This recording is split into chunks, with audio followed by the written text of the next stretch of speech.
Se quede grabado. Ya está grabando.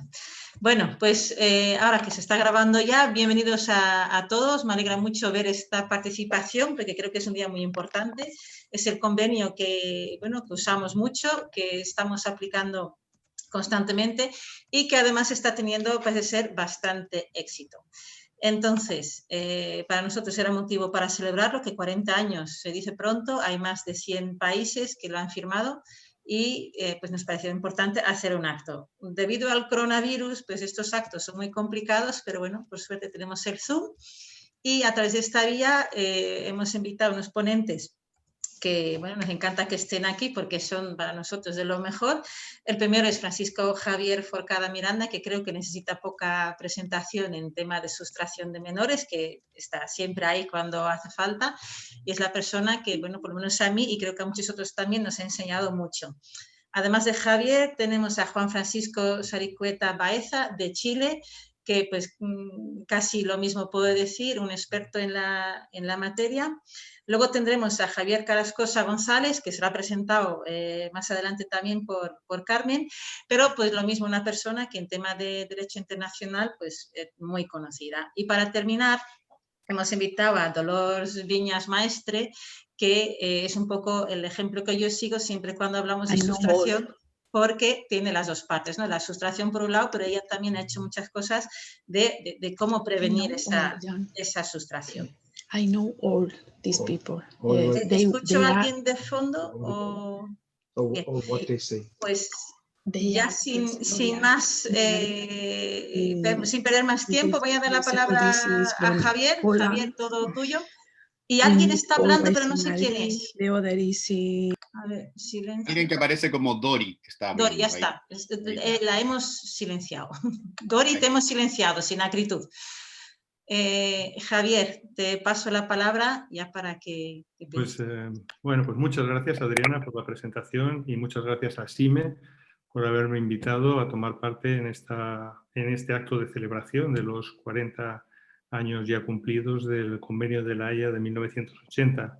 Creo que es la tercera vez que participo con ASIME. Ya participé en la presentación de la asociación en diciembre del 2015 y después en algún acto en el Ministerio de Justicia. Pero es un placer siempre estar con gente muy proactiva en la lucha por los derechos de los menores y muy experta en los temas de sustracción internacional de menores.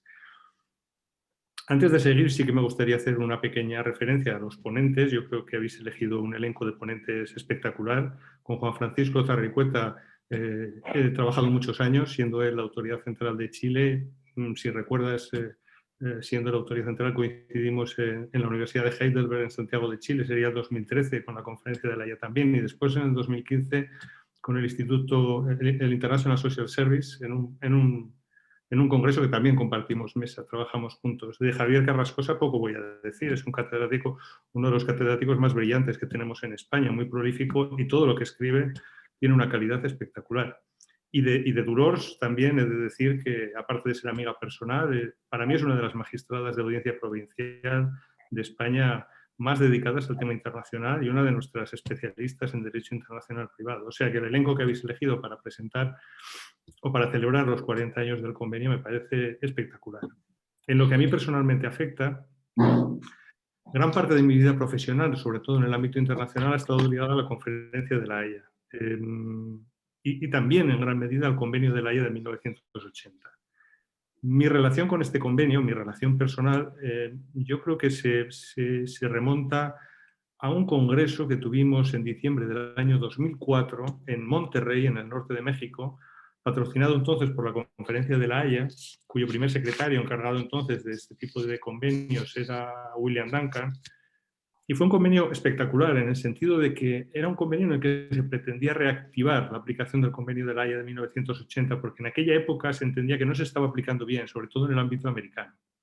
Y aquel congreso supuso un antes y un después. Un antes y un después para el convenio en el ámbito americano, porque después de Monterrey, el convenio yo creo que experimentó un impulso muy importante en aquel área y supuso un antes y después para mí también, porque digamos que fue mi primer contacto en el año 2004 con un montón de gente muy importante en aquellos momentos y ahora, en cuanto que había gente allí como James Garbolino, que era presidente del Tribunal Supremo de Texas, estaba William Duncan, estaba Ricardo Pérez Manrique, que luego sería presidente del Tribunal Supremo de Uruguay, ahora lo tenemos en la Corte Interamericana de Derechos Humanos, estaba también Adair Dyer, estaba Sonia Sotomayor, es decir, un grupo de gente con una especial dedicación y especial sensibilidad a los temas de cooperación internacional. Después, mi relación personal con este convenio se vio incrementada por tuve la suerte de asistir representando a España y con el Ministerio de Justicia a la cuarta, a la quinta, a la quinta, a la sexta y a la séptima comisión especial. La quinta comisión especial relativa al convenio del 80 tuvo lugar en el año 2006 o 2007 en La Haya. Después ya las comisiones especiales, la sexta y la séptima, fueron sobre el convenio de La Haya del 80 y también sobre el convenio del 96. Entonces ya fueron ligadas las dos comisiones especiales y se hicieron unas comisiones especiales muy densas. Es decir, ya necesitábamos una semana de comisión especial, no solamente 3 días.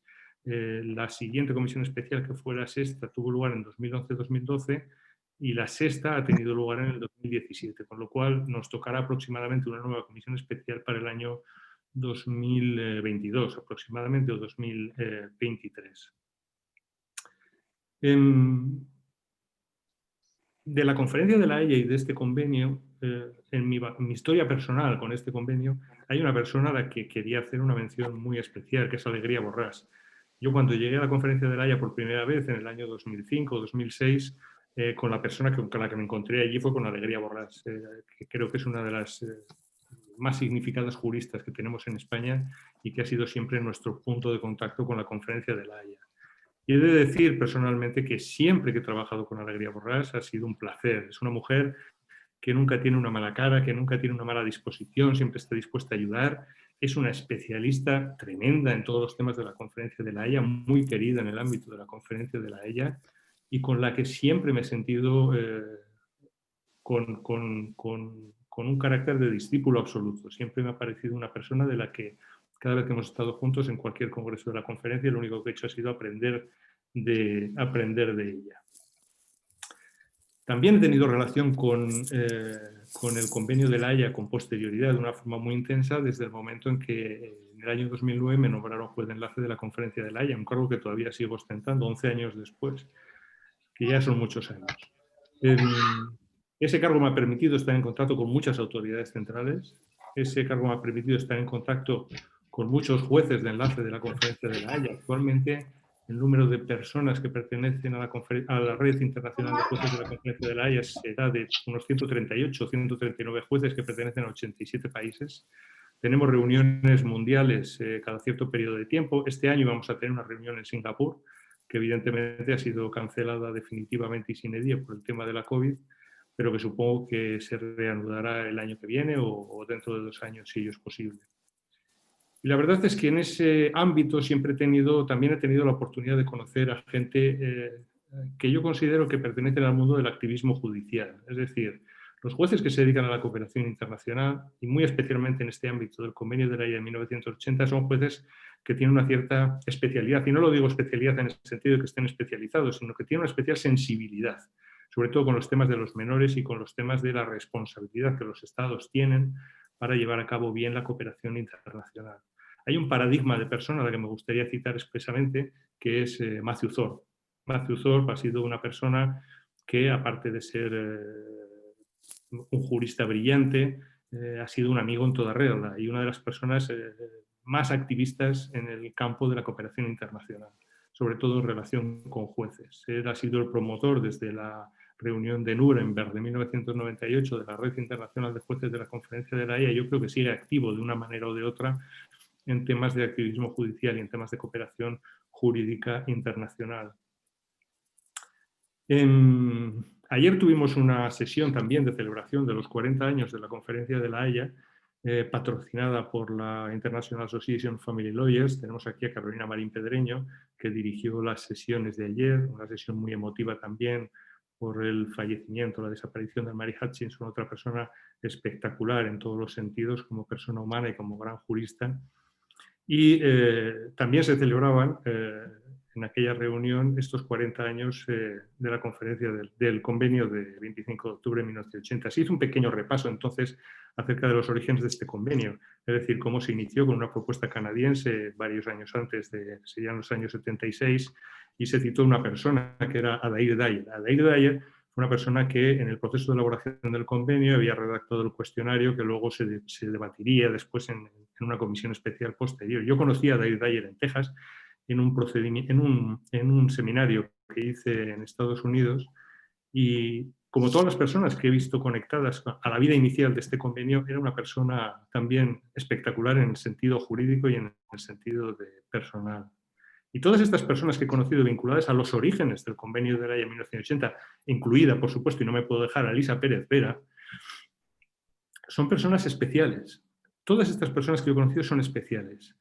Y no me quiero dejar en el tintero un pensamiento que siempre hemos compartido todos y que siempre ha estado pues, en boca de todo el mundo, sobre todo de ellos, cuando hemos hablado de este convenio. Es la celeridad. La celeridad.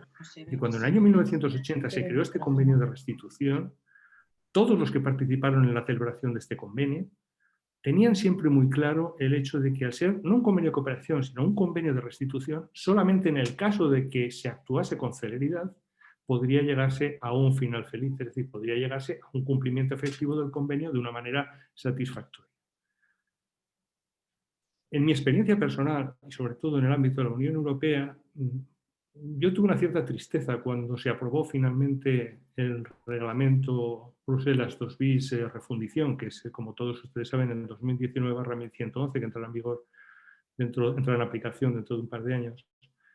En cuanto que, si bien reconoció la importancia del convenio de la Haya 1980 cuando en el artículo 96 le da cierta preferencia, es decir, establece que simplemente lo que hace es coordinarse con el convenio del 80. Sin embargo, el reglamento, al coordinarse con el convenio del 80 en temas de plazos, dio un salto atrás. Dio un salto atrás y estableció unos plazos más dilatados para la tramitación de los procesos de restitución. Eso es algo que yo viví durante las negociaciones de ese convenio en el Consejo de la Unión Europea, pero que nunca llegué a entender porque en el año 1980 estábamos en el año de las comisiones rogatorias que se enviaban y nunca volvían, de las comisiones rogatorias en papel que se enviaban por correo postal y que tardaban años en cumplimentarse. En la actualidad estamos en el mundo de las plataformas digitales. Esta pandemia ha impulsado todavía más, si cabe, el hecho de que tengamos que movernos y comunicarnos a través de plataformas digitales, la instantaneidad. Y a pesar de que tenemos estas herramientas, no hemos sido capaces, al menos en el ámbito de la Unión Europea, afectando a 27 países, de mantener esa idea de celeridad en la gestión de los casos de sustracción internacional de menores, que para mí es una idea absolutamente esencial. Yo creo que me he pasado de tiempo ya porque simplemente tenía la introducción, así que voy a concluir diciendo que estamos de enhorabuena, el convenio sigue vivo, tiene 101 estados contratantes, es uno de los convenios más exitosos de la Conferencia de La Haya, con apostilla y adopción, y estamos mucha gente involucrados en conseguir que el convenio se aplique bien y que se aplique con celeridad. Hay casos, evidentemente, en los que esto no pasa, pero digamos que son casos, sobre todo los casos supermediáticos, son casos, histriónicos, es decir, no es la normalidad del convenio, no es la vida cotidiana del convenio. Afortunadamente, en la vida cotidiana del convenio los casos se tramitan con celeridad, más o menos celeridad, y se tramitan correctamente. Los casos extraordinarios son casos extraordinarios de los que tenemos que aprender cosas y no aprender de los defectos que algunos de ellos tienen. Bueno, eso es todo. La verdad es que felicitar al convenio. Para mí es una fecha muy especial, 25 de octubre, no solo porque es un convenio al que yo quiero y que me gusta mucho, sino porque también es el cumpleaños de mi mujer. Entonces, claro, es una fecha que para mí es importante y que tengo que mantener permanentemente en el recuerdo. Muchas gracias por la invitación y vamos a disfrutar con las 3 ponencias estupendas que habéis preparado. Adriana.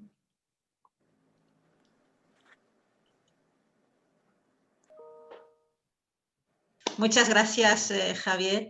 Pues felicidades también con tu mujer, que eso efectivamente hay que hacerlo y hay que celebrarlo. Yo creo que más que nunca yo este año lo celebro todo porque como no nos dejan celebrar nada, pues con más motivo hay que celebrarlo.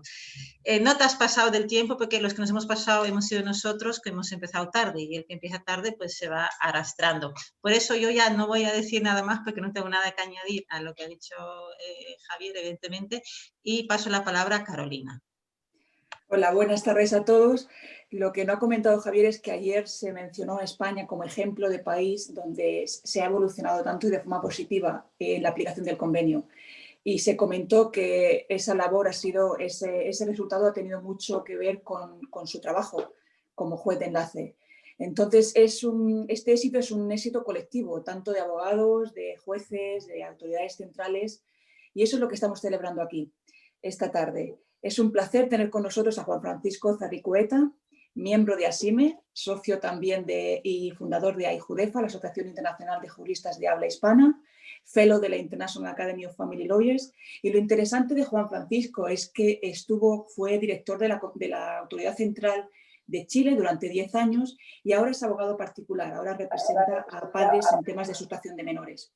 Entonces hemos creído que nos puede dar un viaje por toda América del Sur y el Caribe sobre la aplicación del convenio en el continente y la no aplicación, porque estamos de celebración, pero también queremos reflexionar sobre lo que queremos que mejore o lo que debemos mejorar entre todos con este convenio. Muchísimas gracias, Juan Francisco, por aceptar nuestra invitación y es un placer tenerte con nosotros. Muchas gracias, Carolina. Buenas tardes a todos y todas. Un saludo especial también a Javier.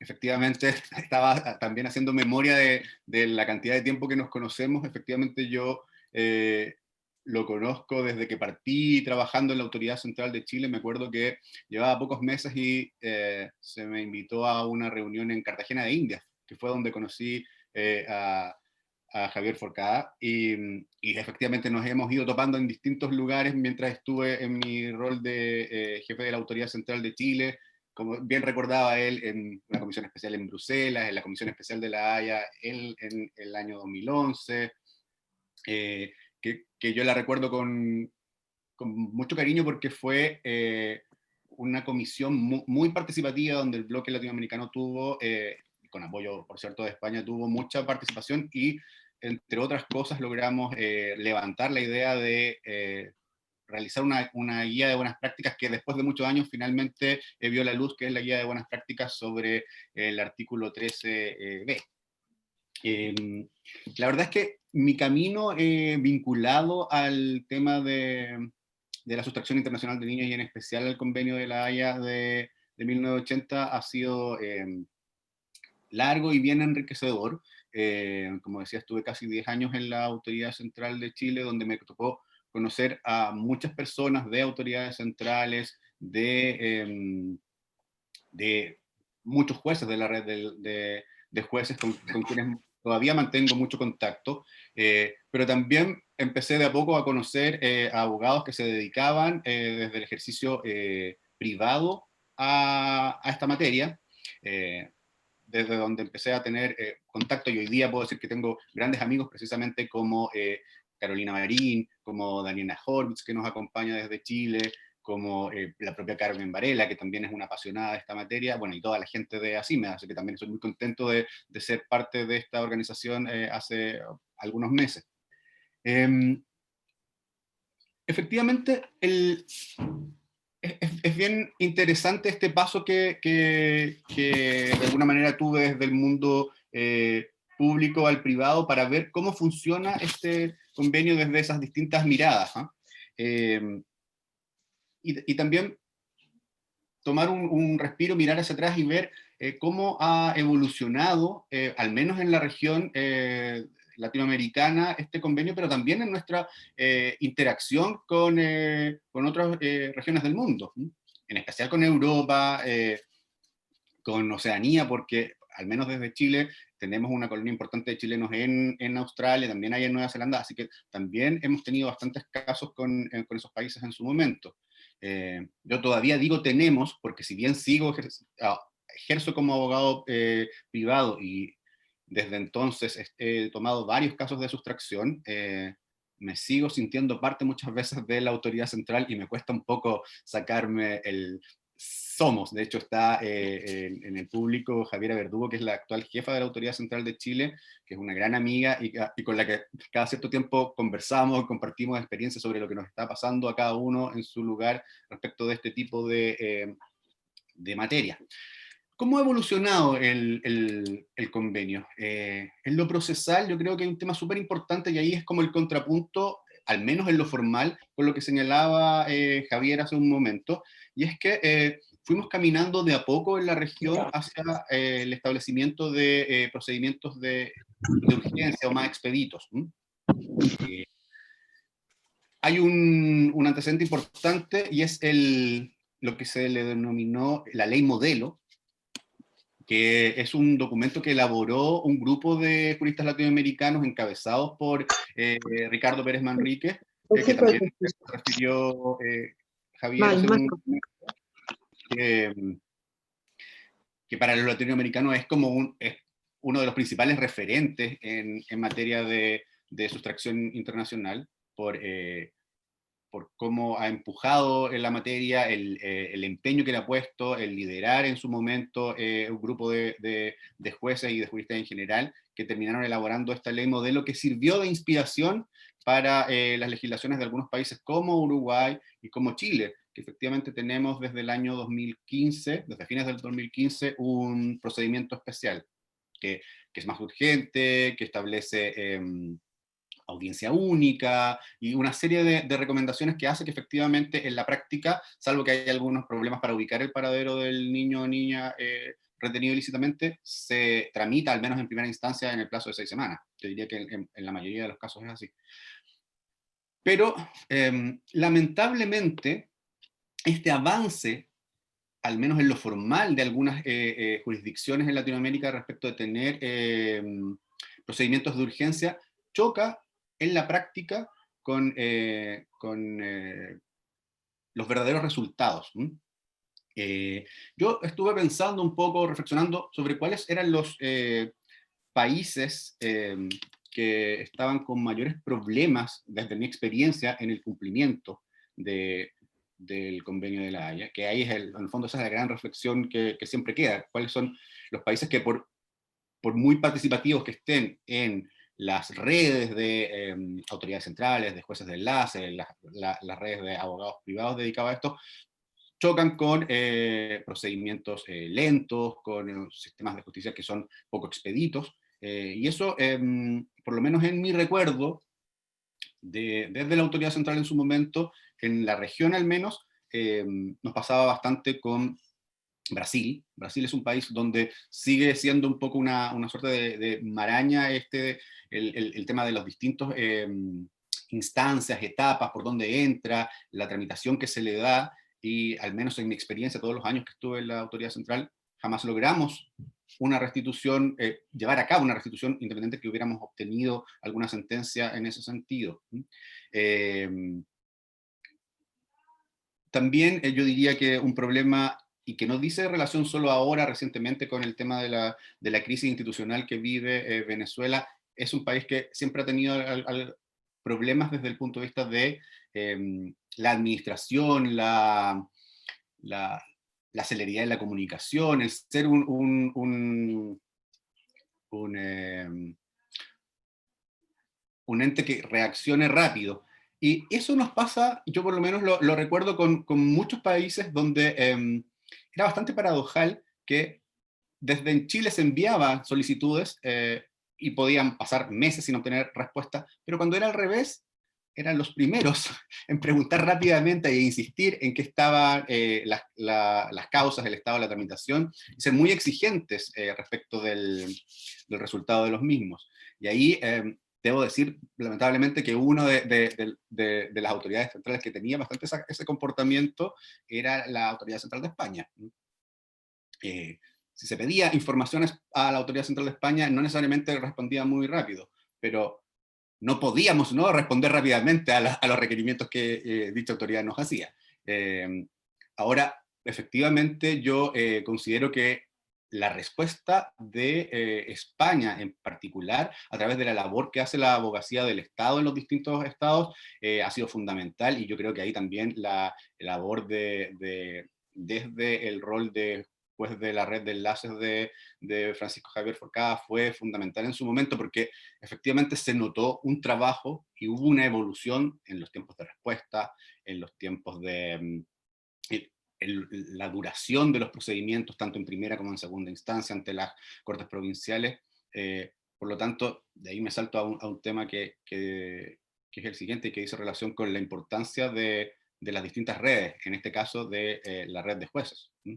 Es una labor muy importante la que realiza la red de jueces, porque tienen un trabajo súper importante y es, de alguna manera, difundir la palabra, como se puede decir, al interior de sus jurisdicciones, el acercar una materia que puede ser extraña o desconocida, porque no a muchos de los jueces les toca ver este tipo de asuntos, les toca tarde, mal y nunca. Por lo tanto, si no hay alguien que esté como, de alguna manera, orientándolos y difundiendo estas materias detrás, obviamente los resultados no son los mismos. Yo creo que la labor de los distintos jueces de la red en Europa, en Estados Unidos, en Latinoamérica, ha sido fundamental.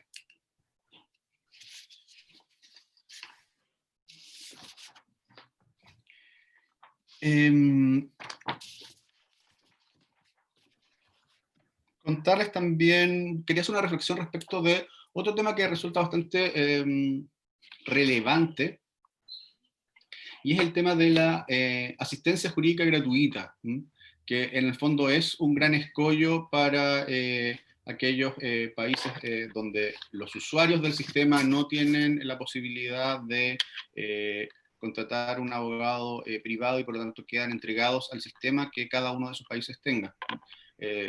Yo me imagino que muchos de ustedes habrán tenido casos con Estados Unidos, por ejemplo, que es uno de los ejemplos paradigmáticos de las dificultades a la hora de tramitar una causa de estas características, si es que el padre solicitante no tiene recursos económicos.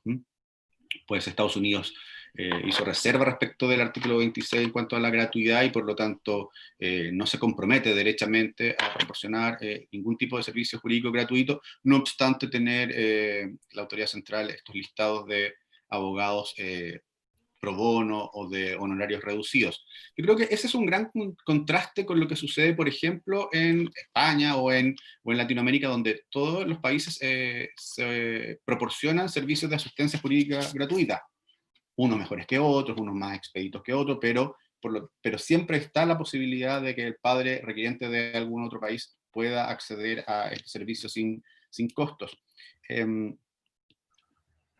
Como la Autoridad Central de Chile está radicada en la Corporación de Asistencia Judicial, que es un servicio que depende del Ministerio de Justicia, y que en el fondo es la que proporciona asistencia jurídica gratuita para todo tipo de materia en el país, muchas veces resultaba un poco contradictorio y chocante para el resto de los usuarios del servicio que tuviéramos como representados a personas de algunos países que en teoría sí tenían muchos recursos. Muchas veces nos pasaba que solicitantes desde Estados Unidos o desde algún país de Europa eran personas que efectivamente tenían los recursos para haber contratado un abogado privado en Chile.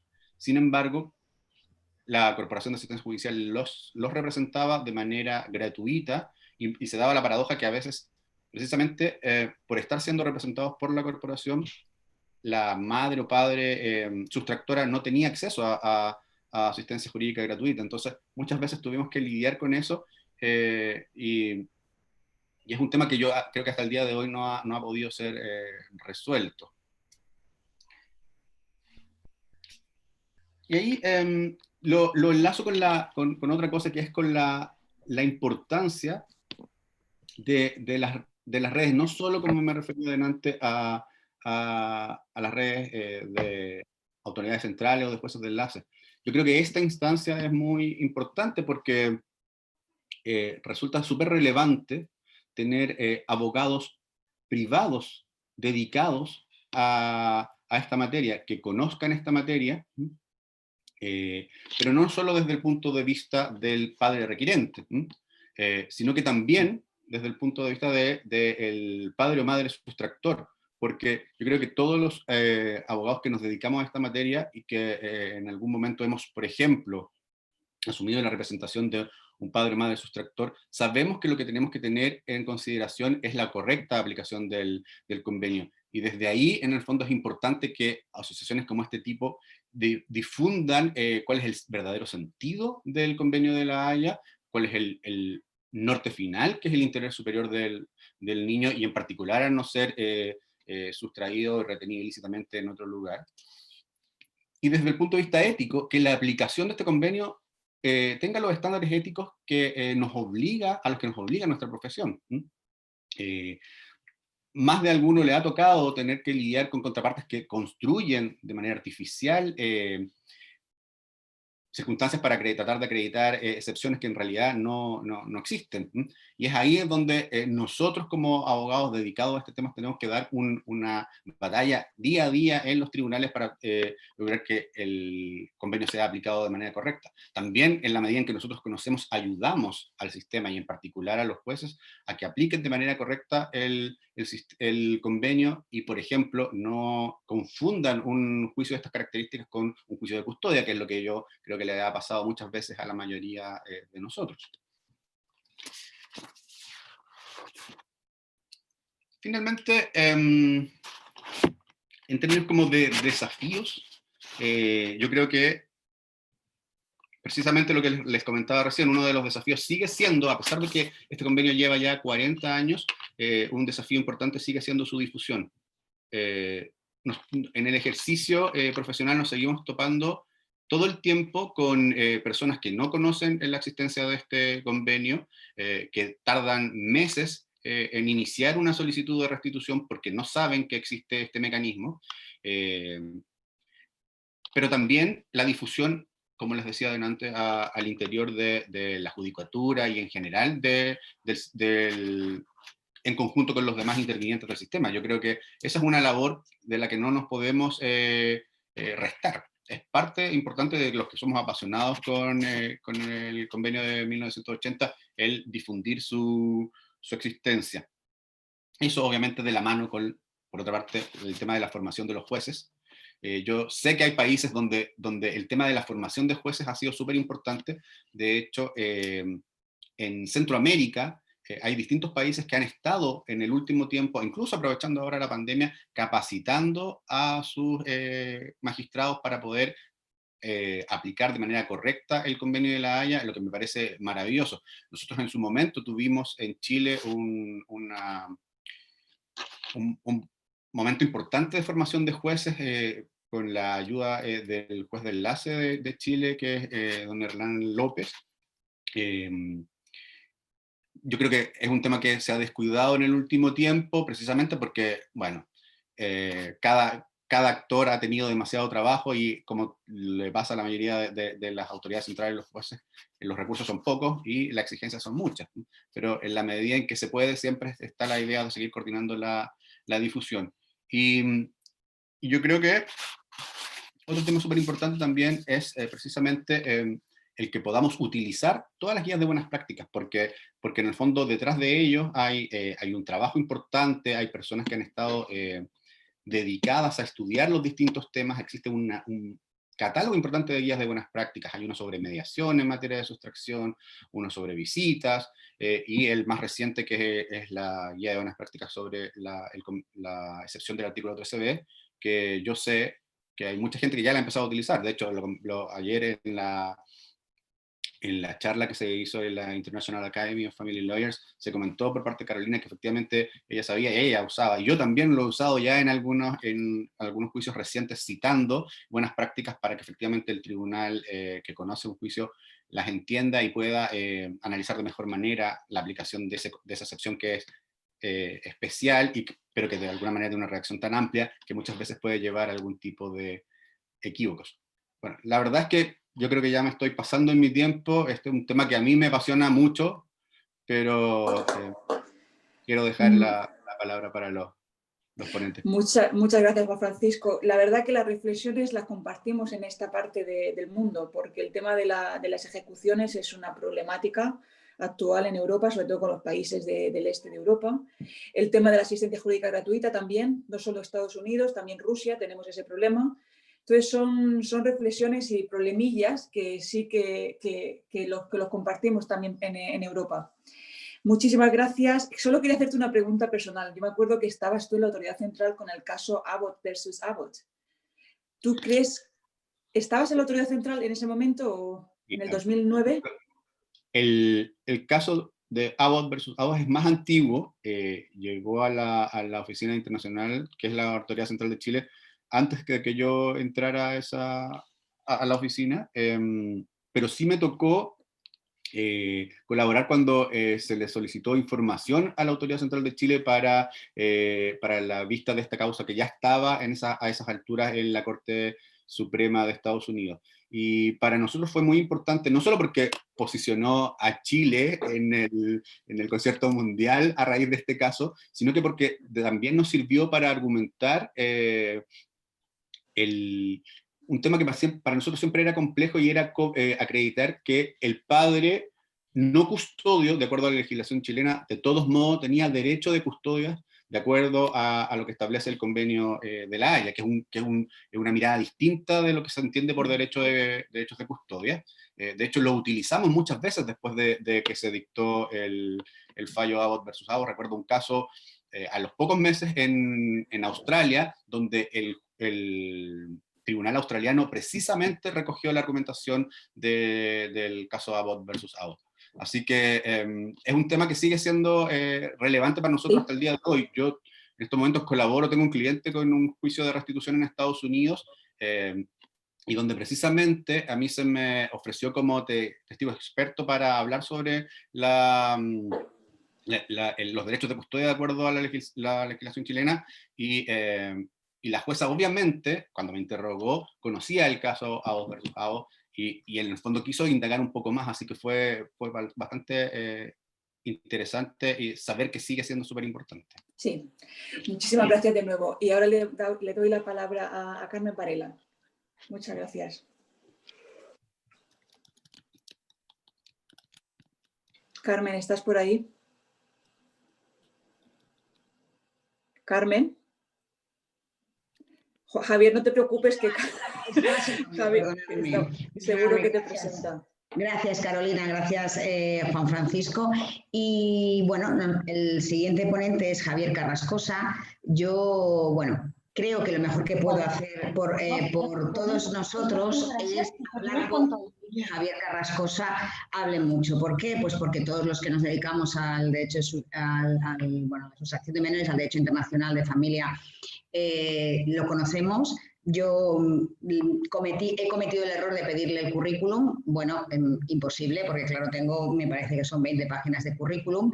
Sí que es verdad que debe ser la única persona que yo conozco que es un summa cum laude por la Universidad de Bolonia. Yo conocía a los cum laude, no los summa cum laude. He descubierto que por encima de cum laude se puede ser summa cum laude, y sobre todo tiene para mí un gran conocimiento del derecho internacional y una gran facilidad para transmitir esa farragosa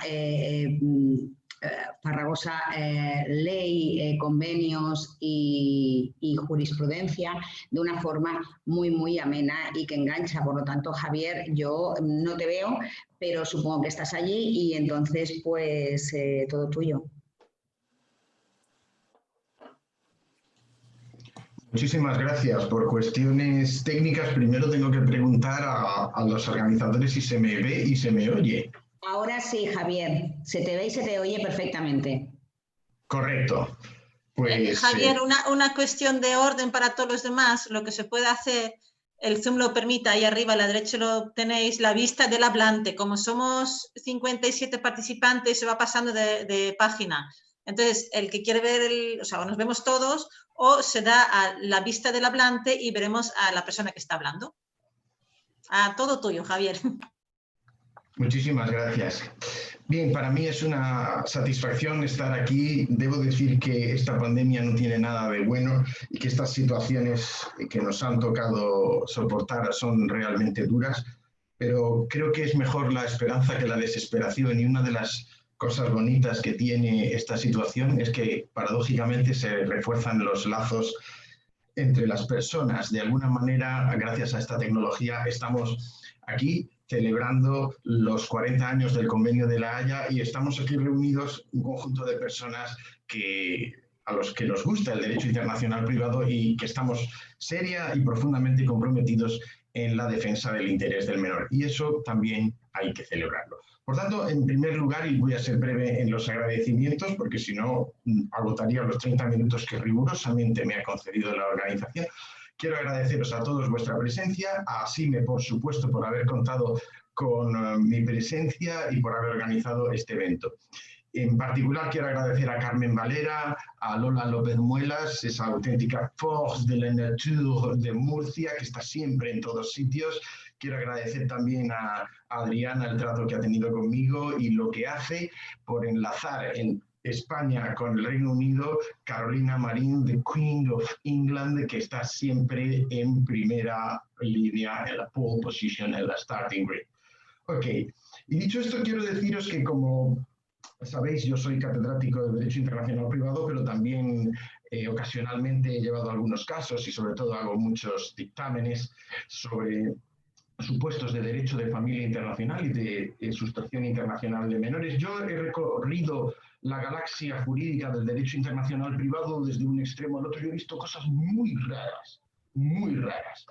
Y dentro del convenio de La Haya he visto también cosas extrañas, pero curiosamente esas cosas extrañas me han enseñado a ir al núcleo del convenio, a lo importante del convenio. Y lo primero que me llama la atención, y yo esto siempre lo digo a mis alumnos, que normalmente no me hacen caso, pero cuando ya terminan la carrera entonces se acuerdan de lo que aprendieron de su viejo profesor, es que el derecho es una realidad nacional. Uno cruza los Pirineos y de pronto todo lo que sabe del Código Civil español y del Código Penal español y del Código de Comercio, etcétera, etcétera, desaparece, porque en Francia eso no rige, ni en Alemania, ni en Holanda, ni en el Reino Unido, ni en los Estados Unidos. Pero héteme aquí, mis queridos feligreses, que siempre hay excepciones, porque hay, curiosamente, en una sociedad tan globalizada como la nuestra, tan súper internacional, hay un germen del derecho mundial.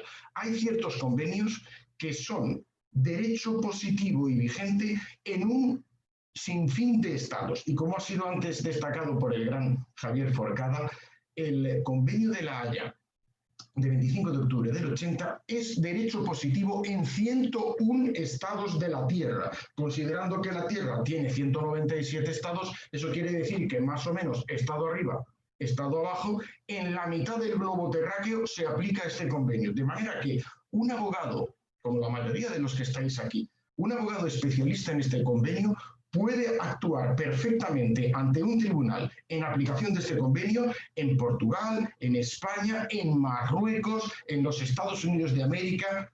Pero es que además, últimamente, en estos últimos años, se ha producido un efecto curioso en cuya virtud este convenio pues ha sido incorporado a los derechos de algunos estados que antes eran muy reacios a ratificarlo. Por ejemplo, estados de corte islámico como Filipinas, como desde el año 2016, Irak desde el año 2014, Pakistán desde el año 2017 o Túnez también desde el año 2017. Por tanto, cada vez es más global y cada vez es más mundial este convenio de La Haya de 25 de octubre del 80. A todos los jueces que aplican este convenio, a todos los abogados que os estudiáis este convenio para defender los intereses de vuestros clientes, también os digo otra cosa. Y es que, en línea de lo que decía Javier Forcada antes, cuando tenemos un caso de sustracción internacional de menores dentro de la Unión Europea, se aplica con preferencia al convenio, se aplica el reglamento Bruselas 2 bis y ahora la nueva versión cuya aplicación está prevista para el 2022. Pero este reglamento rellama a las disposiciones del Convenio de La Haya. El Convenio de La Haya está siempre presente. Pero para los estados que no son estados miembros de la UE, el Convenio de La Haya es derecho aquí y en los Estados Unidos, y en Marruecos, y en Túnez, y en Japón, y en Rusia. Es una pena que la Unión Europea se haya decidido hacer este reglamento que ha perturbado el funcionamiento del convenio, porque ahora los jueces tienen que distinguir si tengo una sustracción de menores de niño de España que ha sido llevado a Francia, tengo que aplicar el reglamento. Es verdad que a veces el reglamento vuelve a remitirse al convenio. Sin embargo, si tengo una sustracción de un menor que desde España ha sido llevado a los Estados Unidos, puedo activar el convenio. Es una pena que el convenio no haya conservado ese carácter de derecho mundial y de preferente aplicación. De todas maneras, este convenio, cuya esencia es el establecimiento de una acción directa de petición de restitución del menor desde el estado donde se encuentra al estado donde tenía su previa residencia habitual, es un convenio que representa una victoria de la razón sobre la fuerza, del interés del menor sobre los intereses de los padres y los intereses de los estados. En el centro, el menor, su bienestar físico, psicológico y emocional. El objetivo, que el menor no se trate como una piedra, como una pelota de tenis o una mochila que se lleva uno de un país a otro. Eso nunca. El menor debe restituirse al país de su residencia habitual previa y luego allí ya se litigará por su guarda, custodia, visita, etcétera, etcétera, o privación de la patria potestad en su caso. Nunca se debe litigar en el estado a donde ha sido trasladado el menor de modo ilícito. Es cierto que hay excepciones, porque efectivamente el derecho está para la vida y la vida tiene muchas excepciones. Y a veces el niño no se va a restituir al país de su previa residencia habitual. Este, queridos amigos, queridas amigas, es el núcleo central, el núcleo duro del Convenio de La Haya. Aquí es donde está el 95% de los litigios, en demostrar si concurre o no excepción al retorno del menor al país de su previa residencia habitual. Pero en definitiva, este convenio es para descubrirse porque representa la victoria del derecho sobre la pura violencia. Y en ese sentido todos debemos estar muy contentos de dedicarnos al estudio de un convenio tan civilizador, si se permite la expresión. Bien, pero vamos a entrar ya en algo de lo que ha sido y será el Convenio de La Haya en España. A ver, ¿dónde está mi cámara? Aquí. Bien. En el año 1980, los grandes creadores del Convenio de La Haya, en España teníamos como representante a Elisa Pérez Vera, catedrática de Derecho Internacional Privado en esos momentos en la UNED en Madrid, pero granadina de origen, pues en el año 1980 el caso tipo de sustracción internacional de menores era el siguiente. La madre solía tener la custodia, el padre solía tener la visita. Aprovechándose de una visita del padre al menor, lo llevaba de paseo, se lo llevaba a un campo abierto, mira, gran pájaro de metal, vamos a dar un paseo, lo montaba en el avión y se lo llevaba a otro estado. Es decir, el progenitor secuestrador o sustractor era el padre, el varón padre de la criatura, y se aprovechaba de un derecho de visita para romper, quebrantar y vulnerar el derecho de custodia que normalmente tenía la madre. Y sobre ese caso tipo se hizo el convenio. Pero hoy día, queridos amigos, queridas amigas, hoy día las cosas ya no son así. No digo que este caso no exista, existe, pero representa no más del 7% de los supuestos. Hoy día, el 90% de los casos de sustracción internacional de menores es el siguiente. Es la madre que tiene la custodia del menor la que coge a este y se lo lleva a otro país porque huye de un padre que tiene el derecho de visita pero se comporta mal, es un maltratador físico o psicológico contra ella o contra el menor. Y claro, nos encontramos con la paradoja de que hay que aplicar un convenio que sirve para restaurar y defender el derecho de custodia cuando aquí realmente lo que se ha vulnerado es el derecho de visita, porque se lo lleva a la madre custodia a otro país y el padre no puede ejercitar su derecho de visita. Y luego hay otro supuesto también actual, que comparte con el anterior, casi al 50%, que es el siguiente. Tanto el padre como la madre tienen la custodia del menor y de pronto uno de ellos, normalmente la madre, coge al menor y se lo lleva a otro estado, rompiendo aquí sí el derecho de custodia del padre. ¿Por qué se lo lleva? De nuevo, en la mayor parte de los supuestos, porque el padre es violento o lo maltrata al menor o maltrata a la madre o maltrata a ambos. Y aquí en este subsupuesto se encuentra el caso difícil, complejo y jurídicamente desafiante de la sustracción internacional de los bebés, porque el bebé se mete en la cuna, se factura casi con el equipaje y es fácilmente trasladable a otro estado. Y eso lo hacen muchas madres porque tienen miedo de que si se queda en el país de su previa residencia habitual, el niño puede sufrir. Pues aquí viene nuestra gran pregunta. ¿Cómo adaptar el Convenio de La Haya, nacido, forjado, creado en 1980, a la realidad líquida y cambiante del siglo XXI? Pues es muy fácil. El Tribunal Supremo, debo decir, últimamente se ha portado muy bien y nos ha escanciado alguna jurisprudencia muy reveladora. Porque claro, aquí en el fondo, en el núcleo del asunto, está siempre esta cuestión. ¿Puede la madre titular del derecho de custodia fijar cuando quiera, como quiera y porque quiera, en el país que quiera, el domicilio del menor? Porque claro, como titular del derecho de custodia, dispone también del derecho a decidir dónde se va a fijar el domicilio del menor. Puede hacerlo. ¿Está cubierta por su derecho de custodia? Pues nos dice el Tribunal Supremo.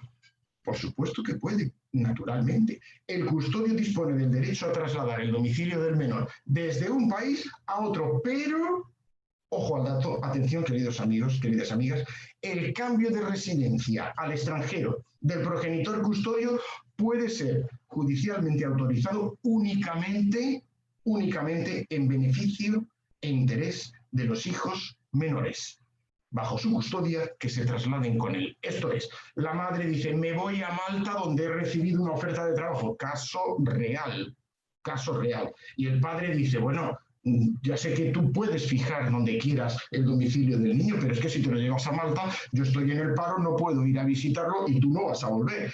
Por tanto, aunque la madre dispone de ese derecho, solo puede ejercitarlo cuando ese traslado sea en interés del menor y, por supuesto, lo autorice la autoridad judicial. En el título de la ponencia se hacía referencia a dos casos que demuestran cómo el convenio puede funcionar mal o puede funcionar bien, según, como siempre, quien lo aplique. Uno muy célebre es el caso de María José Carrascosa. Lo primero que tengo que advertir es que María José Carrascosa no tiene nada que ver conmigo, es decir, coincidimos en un apellido, casualidades de la vida, pero no tiene ningún parentesco conmigo. ¿Y cómo es eso cierto? Pues muy fácil. No tiene nada que ver conmigo porque si fuera mi prima o fuera mi pariente, pues habría tenido un mucho mejor abogado y no habría terminado donde terminó, que esto lo sabemos todos. En el año 1999, María José Carrascosa, española, se casa en España con un señor norteamericano del estado de New Jersey. Y bueno, el año 2000 nace una niña y el año 2004 se divorcian ante un tribunal de New Jersey. Bueno, pues durante ese divorcio se llega a un acuerdo entre los progenitores. La menor va a vivir con la madre en los Estados Unidos. El padre va a visitar a la niña. Y se decía, en ese acuerdo, la madre se compromete a no trasladar fuera de Estados Unidos a la niña sin permiso escrito del otro progenitor.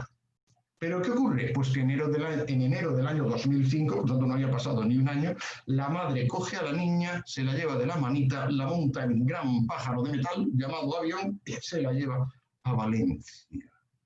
Claro, no tardó nada en plantificarse en Valencia el padre de la menor y en solicitar a través del Convenio de La Haya la inmediata restitución de la menor a New Jersey. ¿Por qué? Bueno, pues porque su previa residencia habitual estaba en los Estados Unidos, había sido trasladada por la fuerza por su madre a España y se había roto un acuerdo aprobado entre las partes, aprobado por la autoridad judicial y en cuya virtud la menor no podía salir de Estados Unidos sin permiso escrito del padre.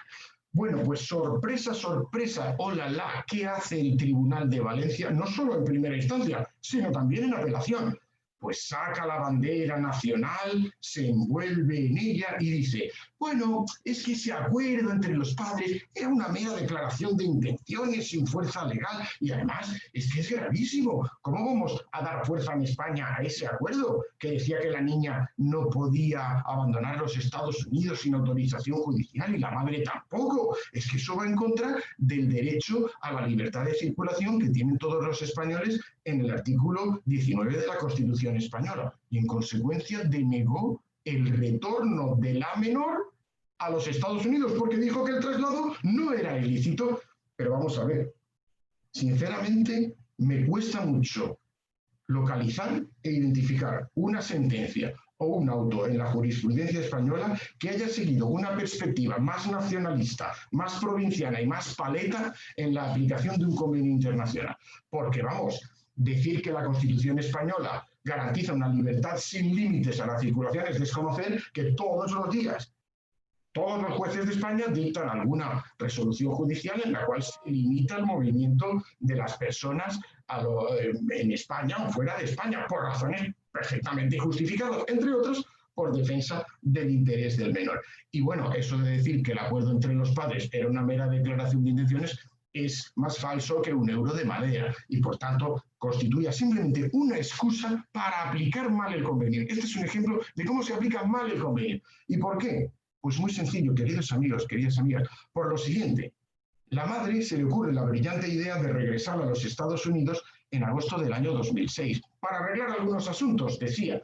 Claro, cuando uno está en la lista de fugitivos buscados por el FBI, yo recomiendo sinceramente no regresar a los Estados Unidos. Ella regresó y tardaron aproximadamente 30 segundos en echarle las cadenas encima. La llevaron ante los tribunales, habréis visto las imágenes en televisión, son extraordinariamente duras, muy crueles, profundamente crueles, y fue detenida y condenada por secuestro de su hija y desacato a los tribunales. Y le cayeron 14 años de prisión, y hasta que no los cumplió no pudo regresar a España. ¿Esto qué significa? Pues que durante 14 años, fijaros todos, fijaros todas, durante 14 años la niña se crió en Valencia con sus abuelos, sin su padre y sin su madre. ¿Es esto el interés del menor? ¿Es que aquí había justificación para no retornar a la menor a los Estados Unidos, país donde tenía su previa residencia habitual? Muy mal aquí la jurisprudencia española. Afortunadamente debo decir que quizás esta sea la última gran mancha en la aplicación por parte de jueces españoles de este convenio en nuestro país y ojalá nunca se vuelva a repetir algo parecido. En segundo lugar, tenemos el otro caso que aparecía también en el título de mi breve ponencia, es el famosísimo caso de Juana Rivas. Bueno, el caso de Juana Rivas es un caso desgraciado en todos los aspectos y desde todos los puntos de vista. Se trata de una ciudadana española que tiene dos hijos con un ciudadano italiano y que viven en la isla de Cerdeña, cerca de Cagliari, que es un sitio precioso cuya visita recomiendo fervientemente. Y bueno, están allí y después de algunas desavenencias, etcétera, etcétera, ella, sin encomendarse ni a Dios ni al diablo, coge a los niños y se los lleva a Granada. Y claro, sin permiso, por supuesto, del tribunal competente italiano, sin comunicarlo al padre de las criaturas, etcétera, etcétera. Claro, aquí se rompe el derecho de custodia del padre, que no ha sido consultado para nada a la hora de trasladar los menores desde Italia hasta España. ¿Y qué es lo que dice ella? Ella dice, no quiero que los menores vuelvan a Italia con su padre. ¿Por qué? Esa es su defensa. Ella dice, pues porque yo, la madre, no los hijos, yo he sido objeto de maltrato físico, psicológico y emocional por parte del padre de los menores. Y por tanto, esta, según mi criterio, dice ella, es una causa de no restitución. En teoría tiene razón. ¿Por qué? Pues muy sencillo. Porque hay un convenio cuya existencia a veces se ignora y que encaja perfectamente con el convenio de La Haya, que es el convenio de Estambul de 11 de mayo del año 2011. Este convenio, elaborado por el Consejo de Europa sobre prevención y lucha contra la violencia ejercida contra las mujeres y la violencia doméstica, dice en su artículo 31 que la violencia contra la madre debe considerarse también violencia contra el menor. Y por tanto, ¿cómo vamos a autorizar el retorno de unos menores que han sido maltratados por su padre a través del maltrato a la madre? Tiene toda la razón. Claro, ¿cuál fue el problema en este desgraciadísimo caso? Pues que eso hay que probarlo. Esto es, el convenio de La Haya parte de una presunción que es juris tantum, rebuttable presumption. Eso quiere decir que se puede tumbar. La presunción es que el niño tiene que volver al país de su residencia habitual. Esta es la regla general. ¿Por qué? Porque se presume que ahí es donde está el interés del menor. Se cumple, se implementa el interés del menor cuando éste se restituye desde el país al que ha sido trasladado por la fuerza hacia el país donde tenía su previa residencia habitual. Quien sostenga lo contrario, que lo pruebe, que pruebe con hechos, con pruebas de verdad irrefutables, que la restitución del menor le causaría un daño físico o psíquico grave o lo colocaría en una situación intolerable. Letra B del artículo 13 del Convenio de La Haya. Pues en este caso no pudo demostrarse que efectivamente habían tenido lugar esos malos tratos del padre sobre la madre de los menores. Y aquí es donde estuvo el punctum dolens del supuesto.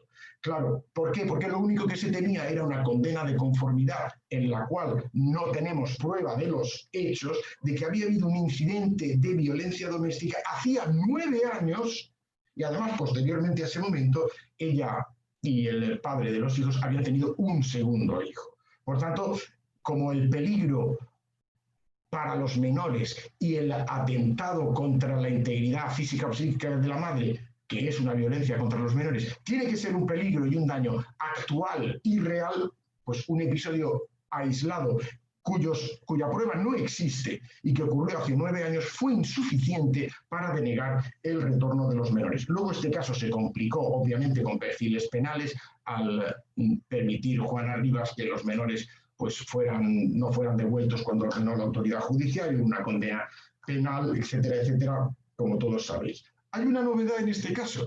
En este caso hay una novedad pecuniaria, porque claro, cuando el señor padre de los menores tuvo que venir a España, ir a Granada, pues tuvo a pedir la restitución de los menores varias veces.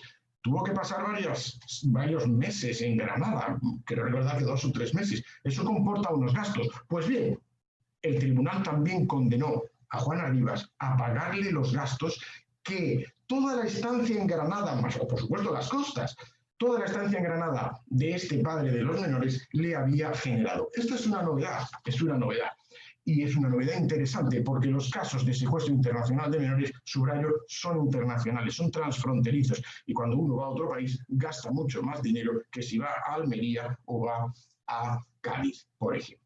Bueno, pues el centro, el núcleo, la esencia, el sol del Convenio de La Haya es este artículo 13.1, que yo os recomiendo que estudiéis siempre. El artículo 13.1b, donde están el 95% de los casos litigiosos del convenio. Si se demuestra o no que hay un peligro serio para el menor, si éste se restituye, entonces no se va a devolver al menor. Pero si no se logra probar que existe un posible pero real daño físico o psíquico para el menor, este se va a restituir a su país.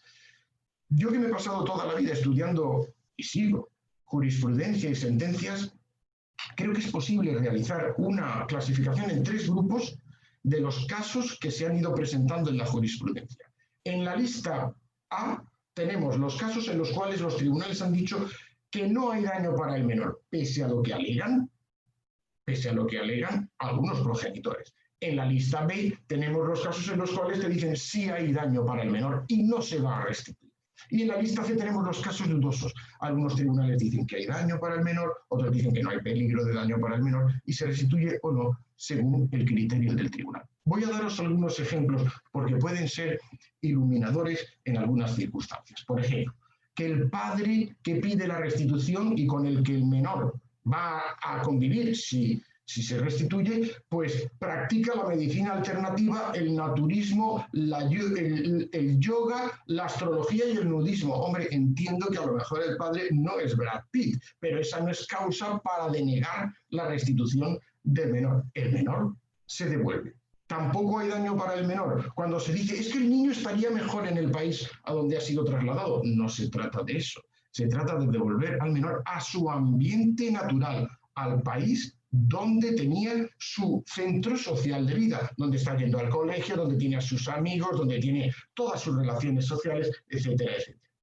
Otras causas que se suelen alegar es que si se devuelve al país donde vivía antes, lo van a internar en una guardería. Oiga, mire, pues con muchos niños de este país, ese no es un motivo de denegación de la restitución. Es que le va a sentar muy mal al progenitor que se lo ha llevado y tiene peligro de cometer suicidio. Oiga, mire, eso no tiene que ver con el menor. El menor se tiene que restituir y ya sé que eso va a comportar daño psicológico y dolor para el otro progenitor, pero fue él el que lo trasladó por la fuerza a otro estado. También se aduce últimamente la crisis, que es lo que tiene la crisis. Dice, no es que si se devuelve el menor al país desde donde fue trasladado, es que el progenitor que vive allí es que tiene muchas deudas. Bueno, ¿y qué? ¿Y quién no tiene deudas? Ese no es un motivo. También se dice, es que, si se devuelve allí, el padre vive de subsidios sociales. Bueno, pues como tanta gente, tampoco es ese motivo. O se dice, es que si se devuelve a ese país, hay dudas de que se va a pagar o no, va a recibir o no los alimentos decretados por el juez. Pues si hay dudas, se tiene que devolver el menor. Si no hay una certeza de que el niño se va a trasladar al otro país y allí no va a tener ningún recurso, en ese caso no se restituye, en todos los demás se tiene que restituir. Hay un caso también interesante que me gustaría citar de una sentencia de la Provincial de Barcelona de 12 de junio del año 20. Es un caso curiosísimo. Yo podría hablar de él durante 5 horas, pero tranquilos, tendré piedad de vosotros y me quedaré seguido. Pero en este caso se trataba de un niño que vino desde Singapur. Pues Singapur existe, eso está muy lejos, pero existe. Se lo traen a España y cuando hay que restituirlo, el progenitor sustractor dice, no hay que restituirlo a Singapur. ¿Por qué? Porque está el COVID o la COVID y por tanto en Singapur está muy mal, etc. Bueno, no es desde luego la mejor defensa, porque visto y tal y como estamos en España, no creo que estuvieran peor que en España en cuanto a cifras de la COVID. Y por tanto, esa no es una situación intolerable para el menor, porque hay COVID aquí, hay COVID allí, y eso evidentemente no va a comportar, si se devuelve a Singapur, no va a estar desde el punto de vista sanitario peor de lo que puede estar en España. En la lista B tenemos los casos en los que la jurisprudencia ha dicho claramente, señores, sí hay daño para el menor, señores, el menor no se va a restituir.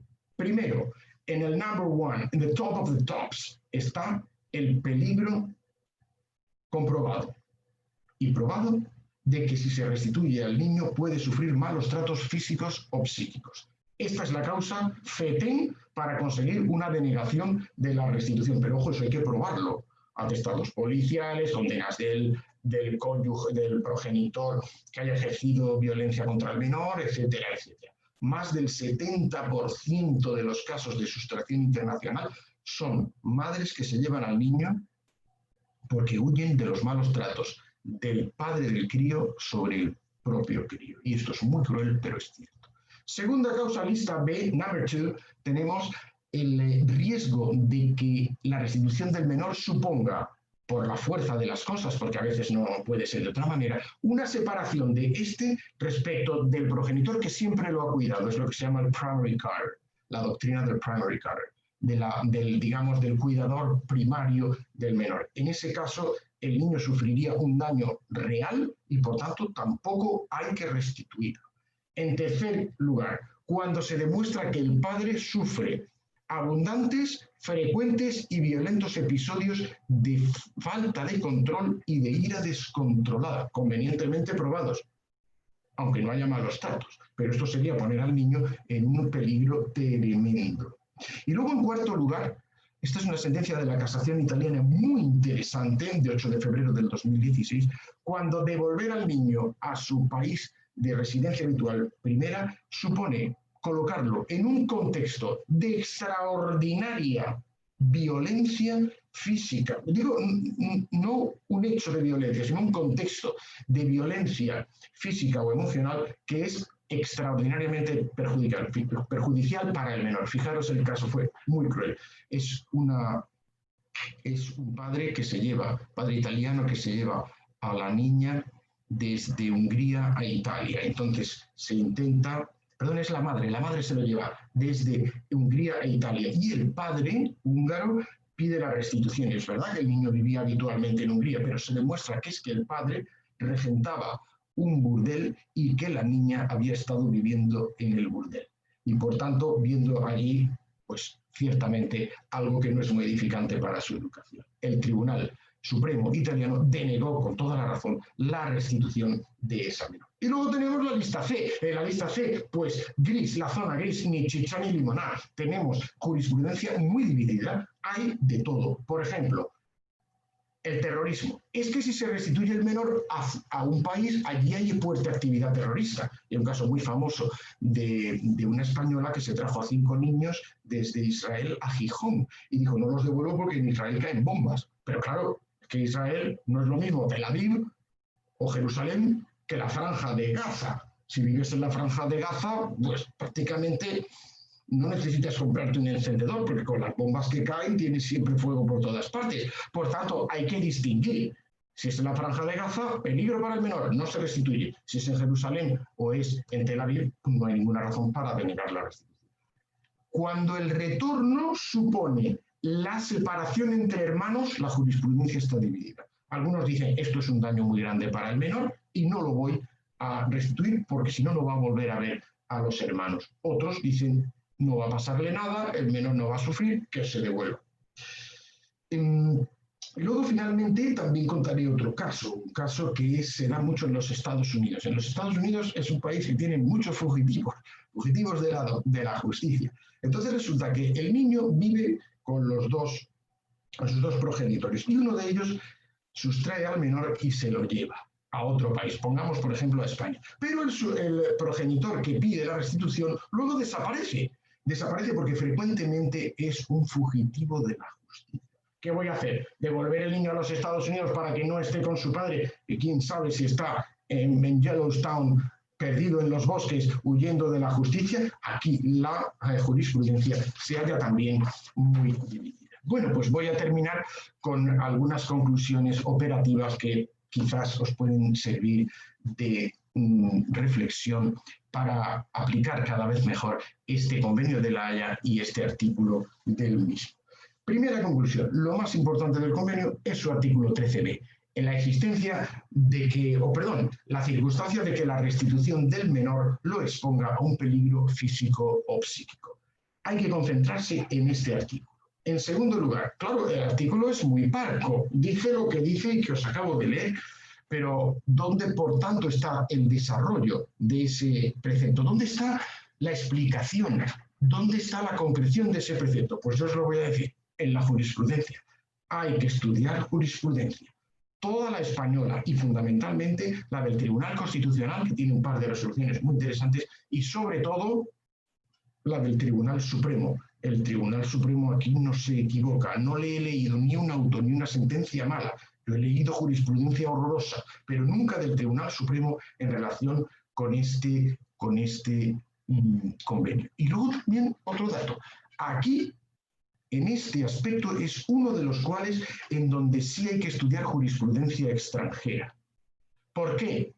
Porque un juez italiano, un juez israelí o neozelandés también aplica este convenio. Nos puede servir lo que dice, porque aplica la misma norma que nosotros tenemos que aplicar. Me viene a la cabeza una canción muy hermosa de un grupo de los años 80, naturalmente, Orchestral Maneuvers in the Dark, maniobras orquestales en la oscuridad, que decía "We all bleed the same blood and we all need the same blood". Todos tenemos la misma sangre y todos sentimos el mismo amor. También los niños que van desde Nueva Zelanda a Australia o de Israel a los Estados Unidos. Por eso a veces hay que estudiar la buena jurisprudencia incluso de los estados extranjeros y tribunales de otros países. Y mi tercera y última conclusión.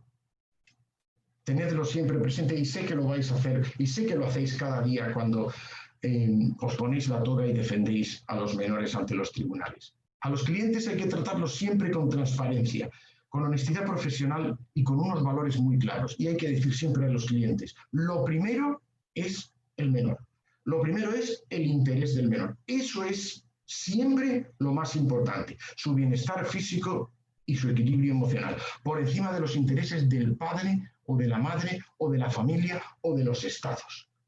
Quiero deciros que esta es una misión muy difícil y es una misión compleja. Solo los que se forman bien, los juristas que estudian, los juristas que se forman, los juristas que aprenden cada día, son capaces de llevar a buen puerto esta difícil pero siempre hermosísima misión de defender en una sociedad tan líquida y tan variable como la que tenemos los intereses de los menores por encima de todos los demás intereses. Por eso, a todos los que os dedicáis a esta hermosa misión, os dejo un último mensaje. Que la fuerza os acompañe. Muchísimas gracias.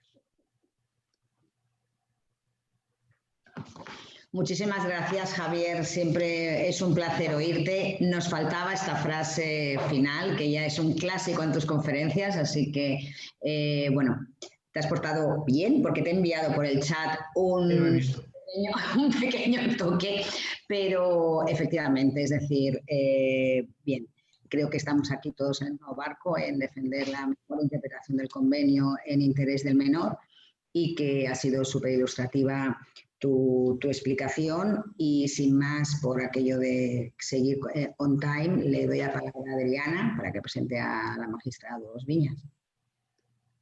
Muchas gracias, Carmen. Muchas gracias, Javier. No me voy a entretener en valorarlo porque evidentemente pues ya está todo dicho.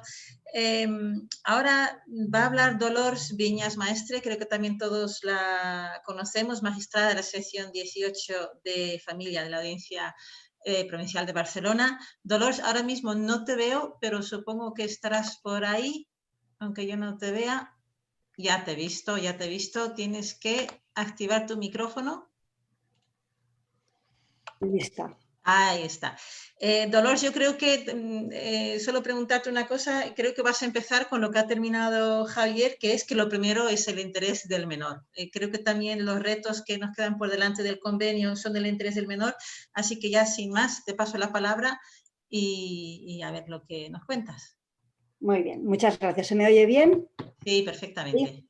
Bueno, ante todo dar las gracias por darme la oportunidad de participar en este encuentro online. La verdad es que es un placer. Pienso que la tecnología nos está dando la oportunidad de mantener los encuentros en época de pandemia. Como se ha dicho anteriormente, la pandemia está siendo un desastre mundial, pero al menos el virus ha tenido la deferencia de venir cuando la tecnología nos permite no mantener al menos relaciones sociales y aprender. Lo que pasa es que también vamos un poco estresados porque se nos ofrecen tantas webinars y tantos encuentros online que creemos que podemos acceder que al final no llegamos a todo. Pero bien, a mí me toca hablar de retos y al plantearme los retos pienso no necesariamente tenemos que hablar de retos futuros, sino que podemos replantearnos qué es aquello que estamos haciendo mal en estos procedimientos de sustracción y qué es aquello que podemos mejorar y cómo lo podemos mejorar.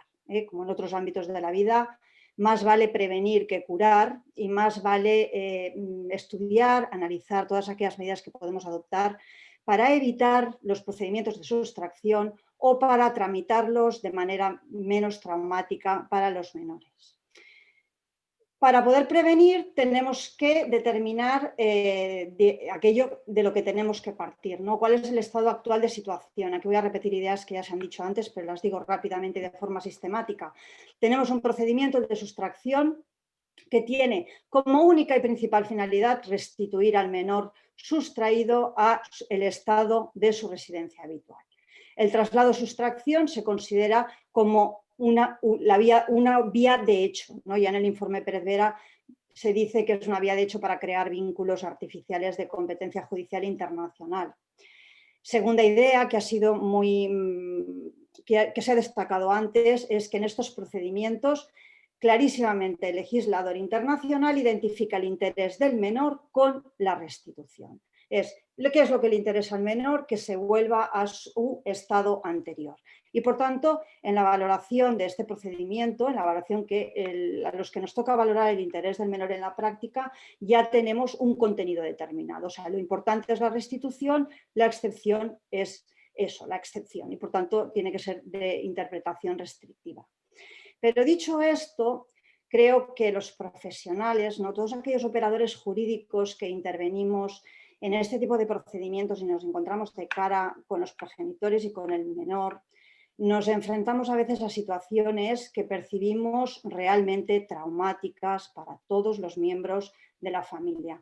Traumáticas para el progenitor que ha sustraído, traumáticas para el progenitor al que se ha sustraído al menor y especialmente muy traumáticas para los menores. Este procedimiento que en teoría va a salvaguardar el interés del menor, en lo que coincido prácticamente, hay veces que se presenta como un auténtico rodillo, como una auténtica apisonadora. Yo he tenido ocasión de llevar procedimientos donde, sobre todo al principio, donde muchos abogados todavía no entendían, y a mí me costaba también entender, estoy hablando de 1995, que el fondo sobre la custodia te daba una solución, pero había que restituir al menor. Esta incomprensión, ver cómo lo hago para que el niño que ya ha sido trasladado, ¿no?, pueda volver al estado de su residencia habitual de la manera menos traumática posible. Y es que aquí partimos de que hay un traslado ilícito, es un hecho reprochable que se imputa a uno de los progenitores, el interés del menor se equipara o es igual al restablecimiento de la situación anterior, de manera que, aunque se contemplan las excepciones a la restitución, estas son ilimitadas y de interpretación restrictiva. Pero lo cierto es que el menor es el que pivota, es el objeto que va de un estado a otro y muchas veces la resolución de estos procedimientos uno tiene la sensación de que no se respetan mucho los tiempos, no se respetan mucho las necesidades del menor. No quiere decir que yo no estoy criticando ni mucho menos al convenio, simplemente estoy transmitiendo, bueno, yo me he llevado casos a casa en la mochila pensando hay que devolver al menor, pero realmente cómo lo podemos devolver para que esto no sea traumático para todos, para todos. Entonces, de ahí la necesidad, ¿no?, de pensar, de arbitrar medidas antes de la sustracción para evitar esa sustracción, con posterioridad a la misma para que permitan proteger al menor a lo largo del procedimiento de sustracción y también en la ejecución de la orden de restitución. Hablando de medidas preventivas, tenemos un instrumento muy útil, la verdad, ya se ha hablado de las guías de buenas prácticas del Convenio de la Haya, son de obligada lectura cada vez que se plantea un procedimiento de sustracción. Nosotros tenemos procedimientos de sustracción, pero afortunadamente no los tenemos cada semana, se dan con cierta periodicidad, pero de uno a otro pues hay veces que hay que volver a releer las guías de buenas prácticas porque realmente es un instrumento que nos permite tramitar y entender, volver a recordar la filosofía del convenio y aplicarlo bien, ¿no? En el campo de la prevención, en primer lugar, hace referencia a aquellas medidas que se pueden adoptar en un procedimiento de ruptura de pareja, matrimonial o no matrimonial, cuando ya pueda resultar previsible o posible una futura sustracción. Ahí donde hay que hacer una labor de predicción para adoptar medidas de garantía, no prohibición de salida del territorio nacional o determinados seguimientos, ahí es muy importante, entiendo yo, la labor de los abogados porque son los únicos que pueden poner en conocimiento del juez, ojo, tenemos un matrimonio mixto, tenemos a un progenitor o progenitora que se encuentra solo, hay riesgo, ha avisado, me ha enviado WhatsApps, correos electrónicos diciendo que puede que se vaya al estado de su propia nacionalidad buscando el amparo familiar, buscando la protección de sus propios tribunales. Las motivaciones pueden ser muy distintas. Dentro de estas medidas que voy a contar yo a los abogados, hay muchas, ¿no? Está la prohibición de salida de territorio nacional, que yo creo que es bastante ineficaz, sobre todo cuando el traslado se hace por medios de transporte terrestre, pero hay que utilizar todas las medidas. Aquí la imaginación oficia a la policía, oficia a las compañías aéreas, oficia a las compañías de transporte marítimo, incluso si es necesario y hay un seguimiento previo, pues oficia a los servicios sociales, cualquier entidad que te pueda de alguna manera avisar de que uno de los progenitores puede marchar con el niño. También puede ocurrir que la sustracción se produzca en el momento, o sea, que sea coetánea la sustracción a la ruptura. Y ahí, bueno, pues tenemos la posibilidad de plantear el procedimiento ya en el estado competente, que es el de la residencia habitual del menor, para conseguir una resolución que va a poder ser ejecutada en otro estado de la Unión Europea. Se puede utilizar, obviamente también se puede pedir el certificado de ilicitud del traslado contemplado en nuestro procedimiento en el artículo 778 sexies. Como medidas de prevención, o más bien como medidas de buenas prácticas, que yo creo que aquí las tenemos ya muy superadas, pero quizá, no sé, pensando en otros países, y nosotros ya llevamos años diciéndoles, hacer una explicación pedagógica en las sentencias de ruptura, matrimoniales o no matrimoniales, de qué es la custodia para nosotros, que no es la misma que la custodia del convenio, que la custodia del reglamento, ¿no? Para que así no haya duda por parte de otros estados cuando la sustracción se produzca a otro estado de cuál es la normativa que hay y cuando, a pesar de que la guarda la puede tener uno de los progenitores, obviamente estamos hablando más bien de potestad, ¿no? De la potestad de decidir cuál es la residencia habitual del menor que corresponde en nuestra legislación a los dos progenitores. De dar todos aquellos datos en la sentencia que eviten después problemas de interpretación en el estado o país donde se vaya a trasladar el menor ilícitamente. Pero además de estas medidas, yo, como medida preventiva estrella, donde yo creo que aquí hay que dar una vuelta de tuerca y hay que pensarlo muy bien, es en ofrecer, bueno, ya existe, no hace falta ofrecer, pero tramitar bien, ¿no?, los procedimientos sobre las denominadas relocation dispute, ¿vale? Las controversias para la determinación, o sea, cuando uno de los progenitores pide autorización para el cambio de residencia habitual del menor, ¿vale? En estas resoluciones, la propia guía del Convenio de La Haya establece, y lo dice así literalmente, que un enfoque restrictivo en las autorizaciones de establecimiento en otro país puede favorecer la sustracción. Es decir, si la legislación o la interpretación que de la misma hagan los tribunales es restrictiva a autorizar estos traslados, en una sociedad global como la actual y donde hay tanto matrimonio, vamos a llamarle mixto, no sé si es correcta la terminología, en el fondo lo que estamos facilitando es que los progenitores acudan a la vía de hecho, porque si yo voy a ir a los tribunales del lugar donde vivo y van a tardar mucho tiempo, o ya tengo claro que la resolución va a ser restrictiva porque casi no se conceden autorizaciones de traslado, pues casi que me voy, utilizo la vía de hecho y, si tengo suerte, cuando esté en el estado, si tarda mucho, hago política de hechos consumados y así lo consigo.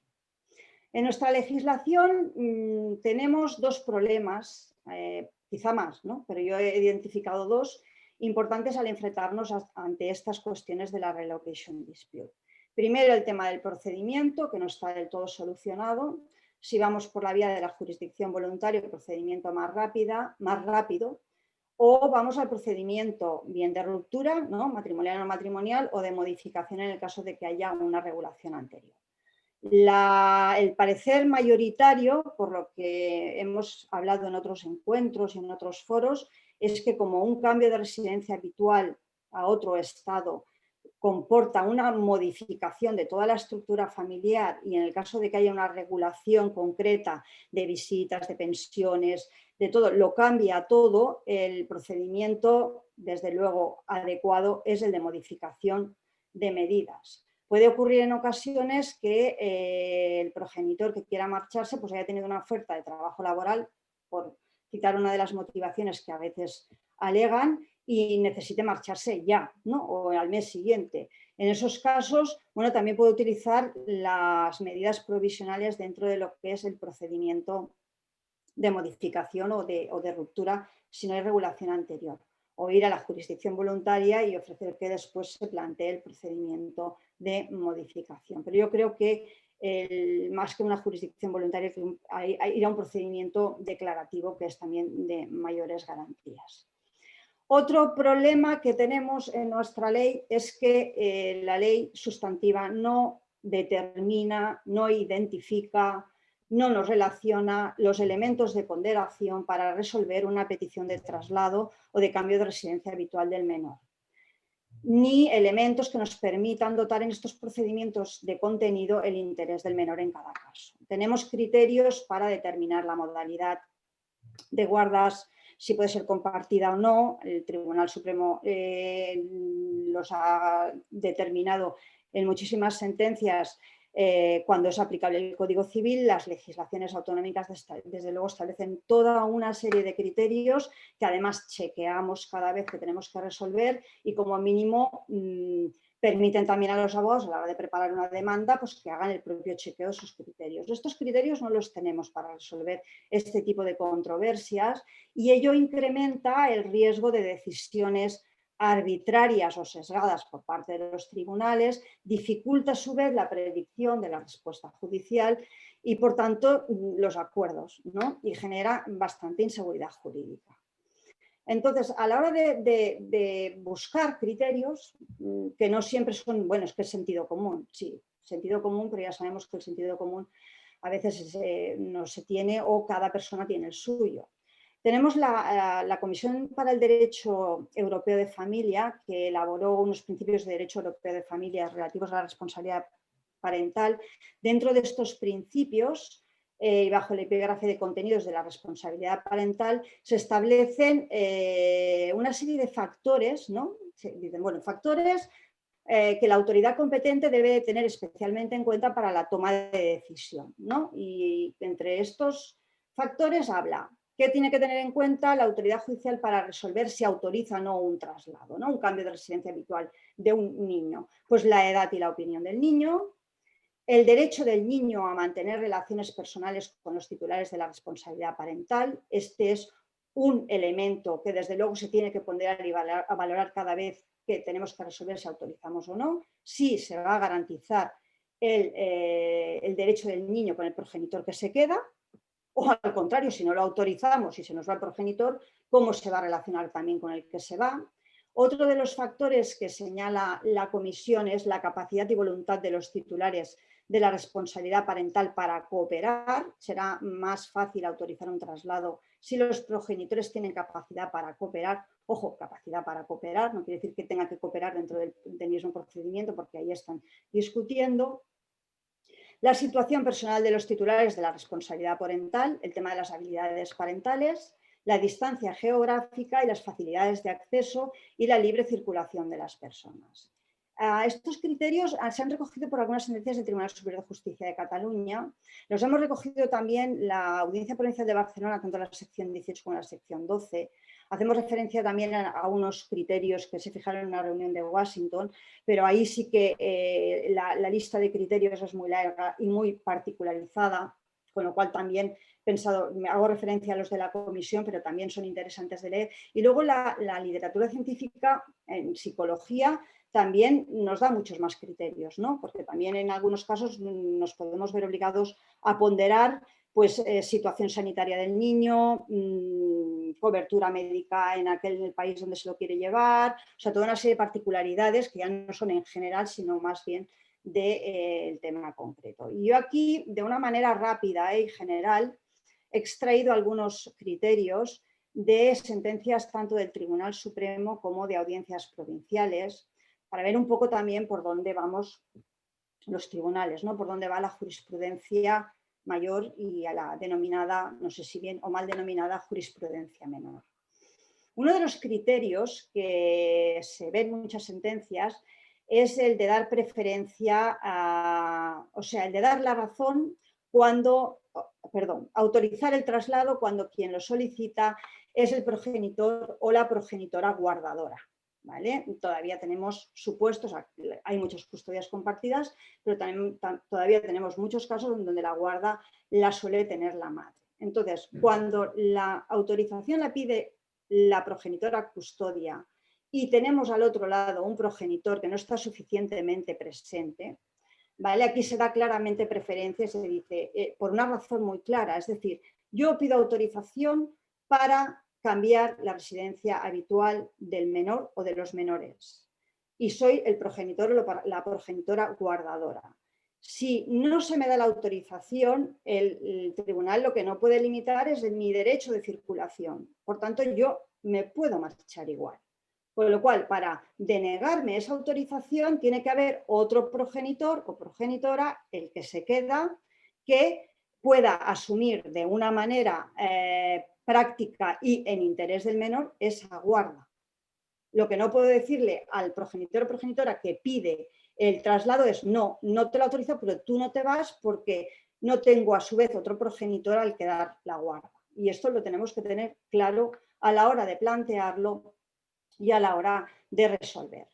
El segundo de los elementos que se ponderan es el que hemos dicho antes, que quede garantizado o suficientemente garantizada la relación con el otro progenitor. Es decir, se autoriza el traslado, ¿qué ocurre con el régimen de relación y contactos con el otro progenitor? O sea, ¿qué está ofreciendo el progenitor que está pidiendo la autorización del traslado? Aquí obviamente hay que valorar distancia geográfica de los dos domicilios, el anterior y el que se propone como nuevo, la facilidad, ya no solo la distancia, sino la facilidad de comunicación. Yo pongo el ejemplo que es más fácil un Barcelona-París que en el ámbito nacional, por ejemplo, un Barcelona con un pueblo, no sé, del sur, que para llegar cuesta menos que ir a París, ¿no? O sea, la facilidad de comunicación. Y obviamente a este elemento de ponderación, a este criterio, pues habrá que darle mayor o menor peso según sea la dinámica anterior. Pues si tenemos un progenitor no guardador o progenitora no guardadora que no tiene ya relación con el niño, pues no tenemos nada que salvaguardar o no tenemos nada que garantizar. Con lo cual aquí habrá que ver, esto será más difícil de resolver cuando tengamos un progenitor muy presente o en los supuestos de guarda compartida, ¿no? O sea, cómo va a afectar este cambio para decidir si lo autorizamos o no lo autorizamos. Otro de los elementos también que tienen muy en cuenta los tribunales es el de la motivación. Es decir, si realmente la petición obedece a razones justificadas. Razones justificadas que hemos dicho que pueden ser laborales, también las razones personales de creación de una nueva familia que provocan un cambio de residencia son perfectamente legítimas. Y aquí se le da bastante peso, entiendo yo, porque aquí lo que hacemos es valorar el interés del menor haciendo una labor de predicción de qué es lo que va a pasar. Si el progenitor o progenitora que nos solicita el traslado o el cambio de residencia no alega razones, las razones son caprichosas, estamos ante una persona o ante una situación que no va a ser estable, ¿no? Y entonces esta inestabilidad se va a valorar para no autorizar el traslado, porque en definitiva lo que estamos valorando es el interés del menor si se autoriza el traslado. Otro elemento también de valoración es el arraigo, ¿no? Que es el arraigo del menor, que aquí depende del momento evolutivo que se encuentre. No es el mismo arraigo el de un niño una niña de corta edad, donde su mundo es el entorno familiar y por tanto, si se le cambia de domicilio, prácticamente no va a tener ruptura porque se va a ir con la persona cuidadora, que en el caso de los adolescentes, donde sabemos que el círculo social tiene un peso muy importante. Y ahí también va a ser valorado o se le va a dar más fuerza o más peso a ese elemento de ponderación. También puede hacerse una previsión de la adaptación del menor al nuevo entorno. Podemos encontrar con menores que tengan más capacidad de adaptación a los cambios o menos capacidad de adaptación. Y, por supuesto, la voluntad expresada por el menor maduro, que va a ser muy importante en el caso de los adolescentes.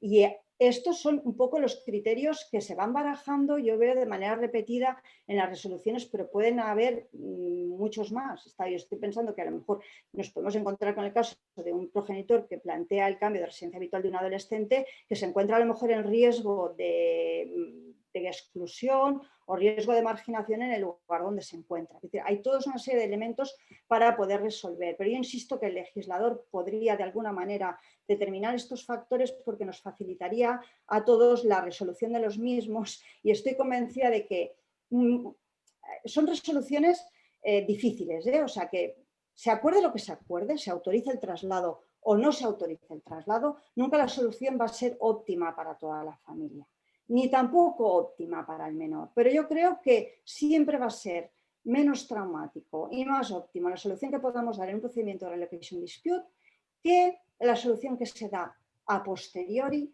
cuando la sustracción se ha producido y tenemos que resolver un procedimiento de sustracción. Un tema también, bueno, hay que insistir, ¿no? En este tipo de controversias, como en cualquier otra, pero yo creo que aquí es un instrumento muy, muy, muy útil, es el de la mediación. El de la mediación, porque muchas veces el progenitor o progenitora que se opone al cambio de residencia habitual no está tan interesado en quedarse la guarda o custodia, porque a lo mejor nos encontramos con progenitores que trabajan muchas horas y no pueden asumirlo, pero tienen miedo de perder el contacto con el menor y entonces se oponen. Y muchas veces la mediación lo que hace es aflorar estos intereses y decir, a ver, ¿qué es lo que te interesa a ti? Bueno, yo me voy porque tengo trabajo, porque me tengo que llevar al niño, pero yo garantizo que lo verás. La mediación puede servir para evitar estos conflictos, para solucionar estas controversias y para evitar también futuras sustracciones. Y también un apunte en si los tribunales hay veces que son restrictivos a la hora de autorizar, porque están priorizando, hay una cierta tendencia a priorizar el derecho del niño a relacionarse con el progenitor que se queda o el derecho del progenitor que se opone a relacionarse con el niño. Aquí es muy importante la perspectiva de género. Yo creo que la perspectiva, la valoración del interés del menor se ha de analizar también desde esta perspectiva de género. Es decir, hay veces que estamos, o yo he leído resoluciones donde se están denegando cambios de residencia habitual del menor a madres que sin tener en cuenta que se encuentran aisladas socialmente porque no tienen ni apoyo familiar en el lugar donde se encuentran, ni un buen trabajo, están en una situación de precariedad económica importante, porque a lo mejor nos encontramos que tampoco se les paga la pensión y hay veces que se está priorizando el mantener esa relación del niño con el progenitor no guardador sin tener en cuenta el entorno donde va a vivir ese niño y donde se va a quedar el progenitor, al progenitor que está solicitando la autorización y a la que se la deniega. Es una perspectiva que yo creo que hay que tener en cuenta.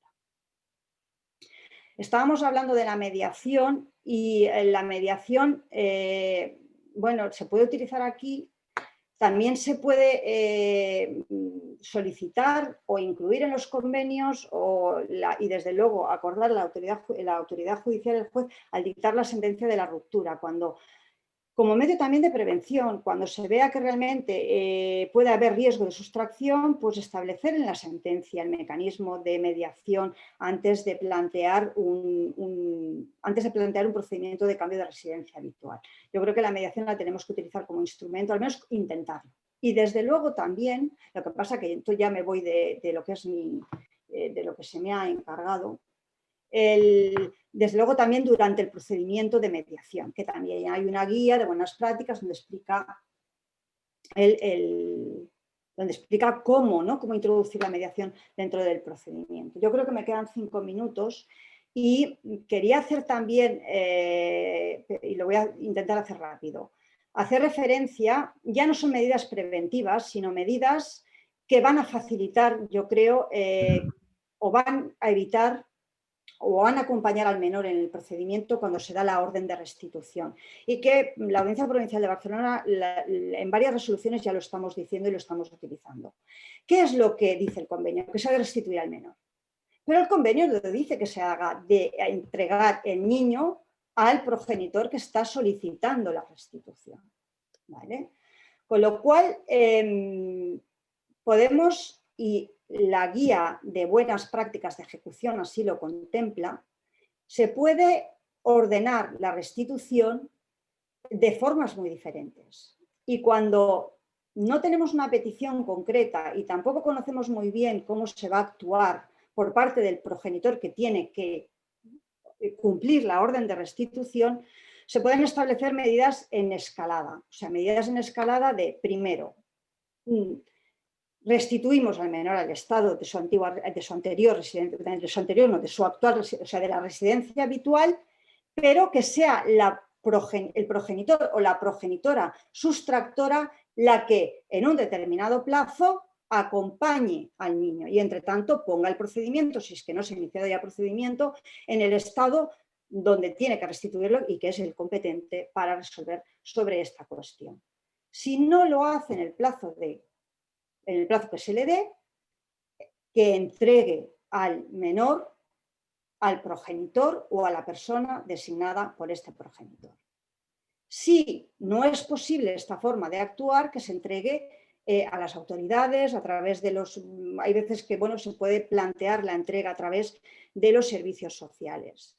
y sobre todo darles también la idea de que utilicen la mediación en la ejecución. El hecho de que la sentencia diga que la entrega, la restitución se tenga que hacer de una determinada manera, no quiere decir que los progenitores no puedan acordar que la restitución se haga de otra manera. Y simplemente por poner un ejemplo de un caso que llevamos, de un niño muy pequeño, ¿vale?, que ordenamos su restitución al Reino Unido y hacía tiempo que no veía al padre y de alguna manera establecimos toda esta escalada para evitar la entrega de un niño que no veía hace meses al padre, que por tanto, siendo de corta edad, pues no lo iba a conocer, y que hubiéramos causado, en protección del interés del menor, yo creo que le hubiéramos causado un perjuicio. La guía de buenas prácticas, insisto, de ejecución, vale la pena leerla en los epígrafes. El 86 habla de todas estas posibilidades y yo creo que los abogados, o sea, el abogado que lleva al progenitor que ha llevado a cabo la sustracción, puede también pedir con carácter subsidiario, si no se me estima la excepción a la restitución, poder, bueno, que la restitución se haga de esta manera. Y con esto yo creo que ahora sí que he agotado el tiempo y ya está. Muchas gracias a todos.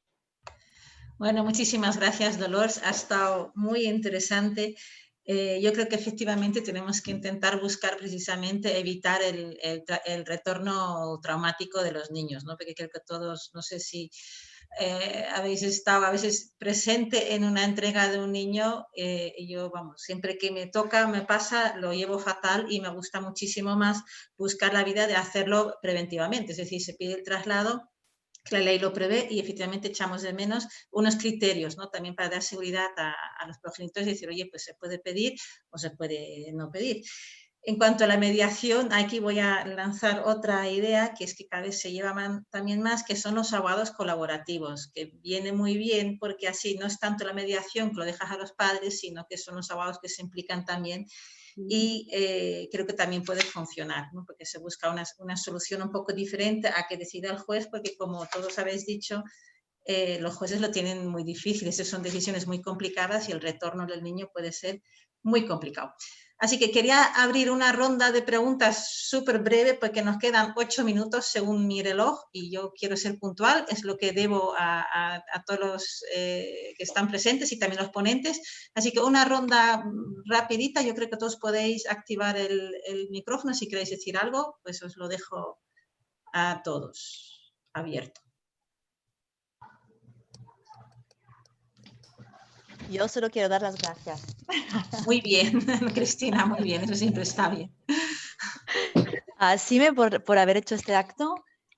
Es un placer, como siempre, escuchar a Juan Francisco, que hacía mucho que no lo veía, a Javier y a Javier Forcada también, que hace tiempo que no coincidíamos, y a Dolors, que sois los 4 unos maestros para todos los que nos dedicamos al derecho internacional de familia, que hace muchos años éramos todos unos bichos raros y que ya no lo somos tanto, porque hoy somos aquí, no sé cuánto, hay como 4 paneles, yo tengo como 4 paneles aquí en el ordenador para ver a todos los que somos. Muchísimas gracias por la iniciativa, ha sido un placer escucharos a todos y sobre todo me encanta la idea de lo que decía Dolors, de leer jurisprudencia, criterios, buscar guías de buenas prácticas, no perder nunca la ilusión y la sensibilidad que tenemos que tener los abogados de familia en estos asuntos. Muchas gracias por la iniciativa y muchas gracias por las exposiciones. Bueno, buenas tardes. No sé si interrumpo a alguien que quiera hablar, pero bueno. En primer lugar, agradezco y felicito a Sime por esta iniciativa, a tan excelentes ponentes, al doctor Carrascosa en especial. He quedado realmente gratamente sorprendido por su ponencia. Hay muchos temas por tratar, realmente son tantos, ¿no? Y no hay el tiempo suficiente. Creo que estaremos en contacto para tratar alguno. Si recojo el tema mencionó el doctor Carrascosa sobre el tema de la jurisprudencia, y bueno, en el tema de lo que es una jurisprudencia muy famosa que hay en Estados Unidos, el caso Frederick versus Frederick, donde ahí se habla justamente del tema. Estados Unidos pone en claro cuáles serían cuál sería el tema de la excepción al retorno interpretado de acuerdo al informe Pérez Vera de manera restrictiva. El informe Pérez Vera lo establece así, ¿no? Entonces, Estados Unidos en esto es muy digamos, muy recio en esto, los jueces americanos, y en este punto quería saber yo la opinión de pronto del doctor Carrascosa sobre este tema de la restricción de las causas. Él mencionó una serie de jurisprudencia que me parece muy interesante. Sin embargo, seguimos siempre lo que yo llamo como el cirujano, ¿no? Como el cirujano que cuando va a operar tiene que sacar todo, digamos, tiene que sacar el tumor sin tocar partes del órgano. ¿A qué lo llamo esto yo? Cuando un juez, en mi experiencia, desde que estuve en la Autoridad Central de Perú, también yo en la Autoridad Central mucho tiempo, he notado siempre que tenemos la tentación, jueces y abogados, de referirnos a temas de la custodia, de todo lo que tiene que ver la custodia, que en los países generalmente es patria potestad, esa tentación del juzgador de abordar esos temas que no se deben abordar. Y ese es el tema del artículo 13, creo que tiene esa tentación, sí, en mi humilde punto de vista. Entonces yo quisiera saber un poquito el doctor Carrascosa qué comentario le merece el tema de tratar restrictivamente este tema del no retorno. Y agradezco una vez más por esto, desde Perú un saludo muy grande a mis colegas, mis compañeras y colegas, como se llaman allá, que los he visto desde mucho de los diferentes países, Argentina, etc. Un cariñoso abrazo y nos estaremos viendo en otra oportunidad. Muy amable. Gracias. Muchas gracias, Luis. Bueno. Voy a intervenir por lo que ha dicho el colega brevemente y voy a decir dos cosas. La primera, que me agrada y me congratula especialmente en mandar un abrazo transoceánico a todos nuestros queridos hermanos de la comunidad latinoamericana que trabajan también en estos casos más allá del océano Atlántico. Y decir que, bueno, que los tribunales americanos son muy suyos, porque yo sigo ahora también otro caso de dos italianos que estaban en la Florida, en donde el tribunal americano interpreta el concepto de residencia al estilo americano. Y hay un debate en estos momentos pendiente en la Supreme Court sobre cómo se tiene que interpretar el concepto de residencia habitual del convenio, que no viene definido, si con arreglo al estándar americano o con arreglo a un estándar, por así decirlo, especial. Parece que va a ganar esta segunda vía, que es la vía correcta, y que, por supuesto, toda denegación de la restitución no solo hay que interpretarla en un sentido restrictivo, sino que hay que probarla, eso es indudable. Y ahora quiero decir otra cosa, además de dar las gracias a todos vosotros y especialmente a Sime, y es que no estamos solos. En esta galaxia de casos y de litigación transfronteriza, yo creo que es muy importante saber que tenemos colegas que se dedican también al derecho de familia internacional y que nos pueden echar una mano si han tenido alguna vez algún caso similar o algún supuesto parecido, y siempre es bueno saber que al otro lado tenemos un amigo, tenemos un colega que nos puede ayudar y nos puede realmente comprender, porque estos casos son realmente difíciles y no están al alcance, perdón por la petulancia, de cualquier abogado. Solo uno especializado puede atreverse a hacer bien una defensa en un caso de sustracción de menores, y también contamos, por supuesto, con el maestro Yoda, que nos inspira a todos, en este caso en la versión de Baby Yoda, porque como es un menor, os saluda a todos y os dice muchas gracias. Muy bien, Javier. Bueno, creo que voy a por terminar el acto. Yo tengo una copa, me temo que es de agua, porque yo los martes tengo costumbre no beber, pero yo quiero brindar por el convenio, quiero brindar también porque en el futuro sigamos trabajando así y sobre todo que busquemos soluciones para estos niños que, como todos hemos dicho aquí y se ha repetido, lo que importa es el interés del menor, y eso no es algo subjetivo, sino que perfectamente sabemos lo que tenemos que hacer. Así que brindo por el convenio y que sigamos otros 40 años, aunque ya no estemos nosotros.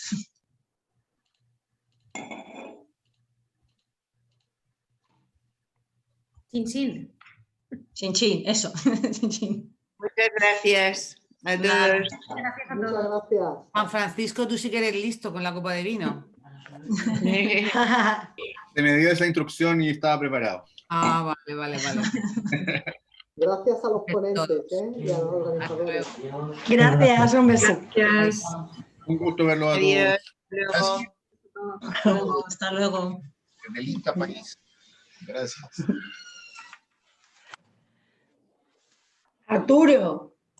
Gracias. Isabel, estás ahí, no te había visto. Muy bien, sí, sí, con agua. ¿Qué es con agua? Este. Eso. Oye, qué fantástico, ¿eh? O sea, Pues muchas gracias. Top 10, una felicitación a este convenio maravilloso. Y muy bien organizado. Adriana, muchas gracias a todos. Gracias, Isabel, gracias. Hasta la próxima. Hasta la próxima. Chao.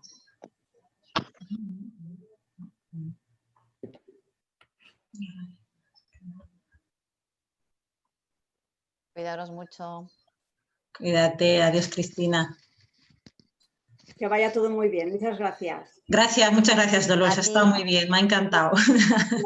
Bueno, a ti te gusta el tema. Es que es mi tema, yo lo siento, pero es que es mi tema, yo lo sé, es que es súper importante. Al final es que es todo tan traumático y es tan horrible, y antes de verano me tocó eso, una entrega con la policía por medio, y dije, es que esto de verdad es algo que yo entiendo que no se tiene que hacer, o sea, es terrible, pero por eso necesitamos agilizar lo otro, que sea posible, que le puedes decir a la madre o al padre que esto se puede, y si no se puede, pues ya lo asumen también, pero que haya un poco de posibilidad de hacerlo, de pedirlo. Sí.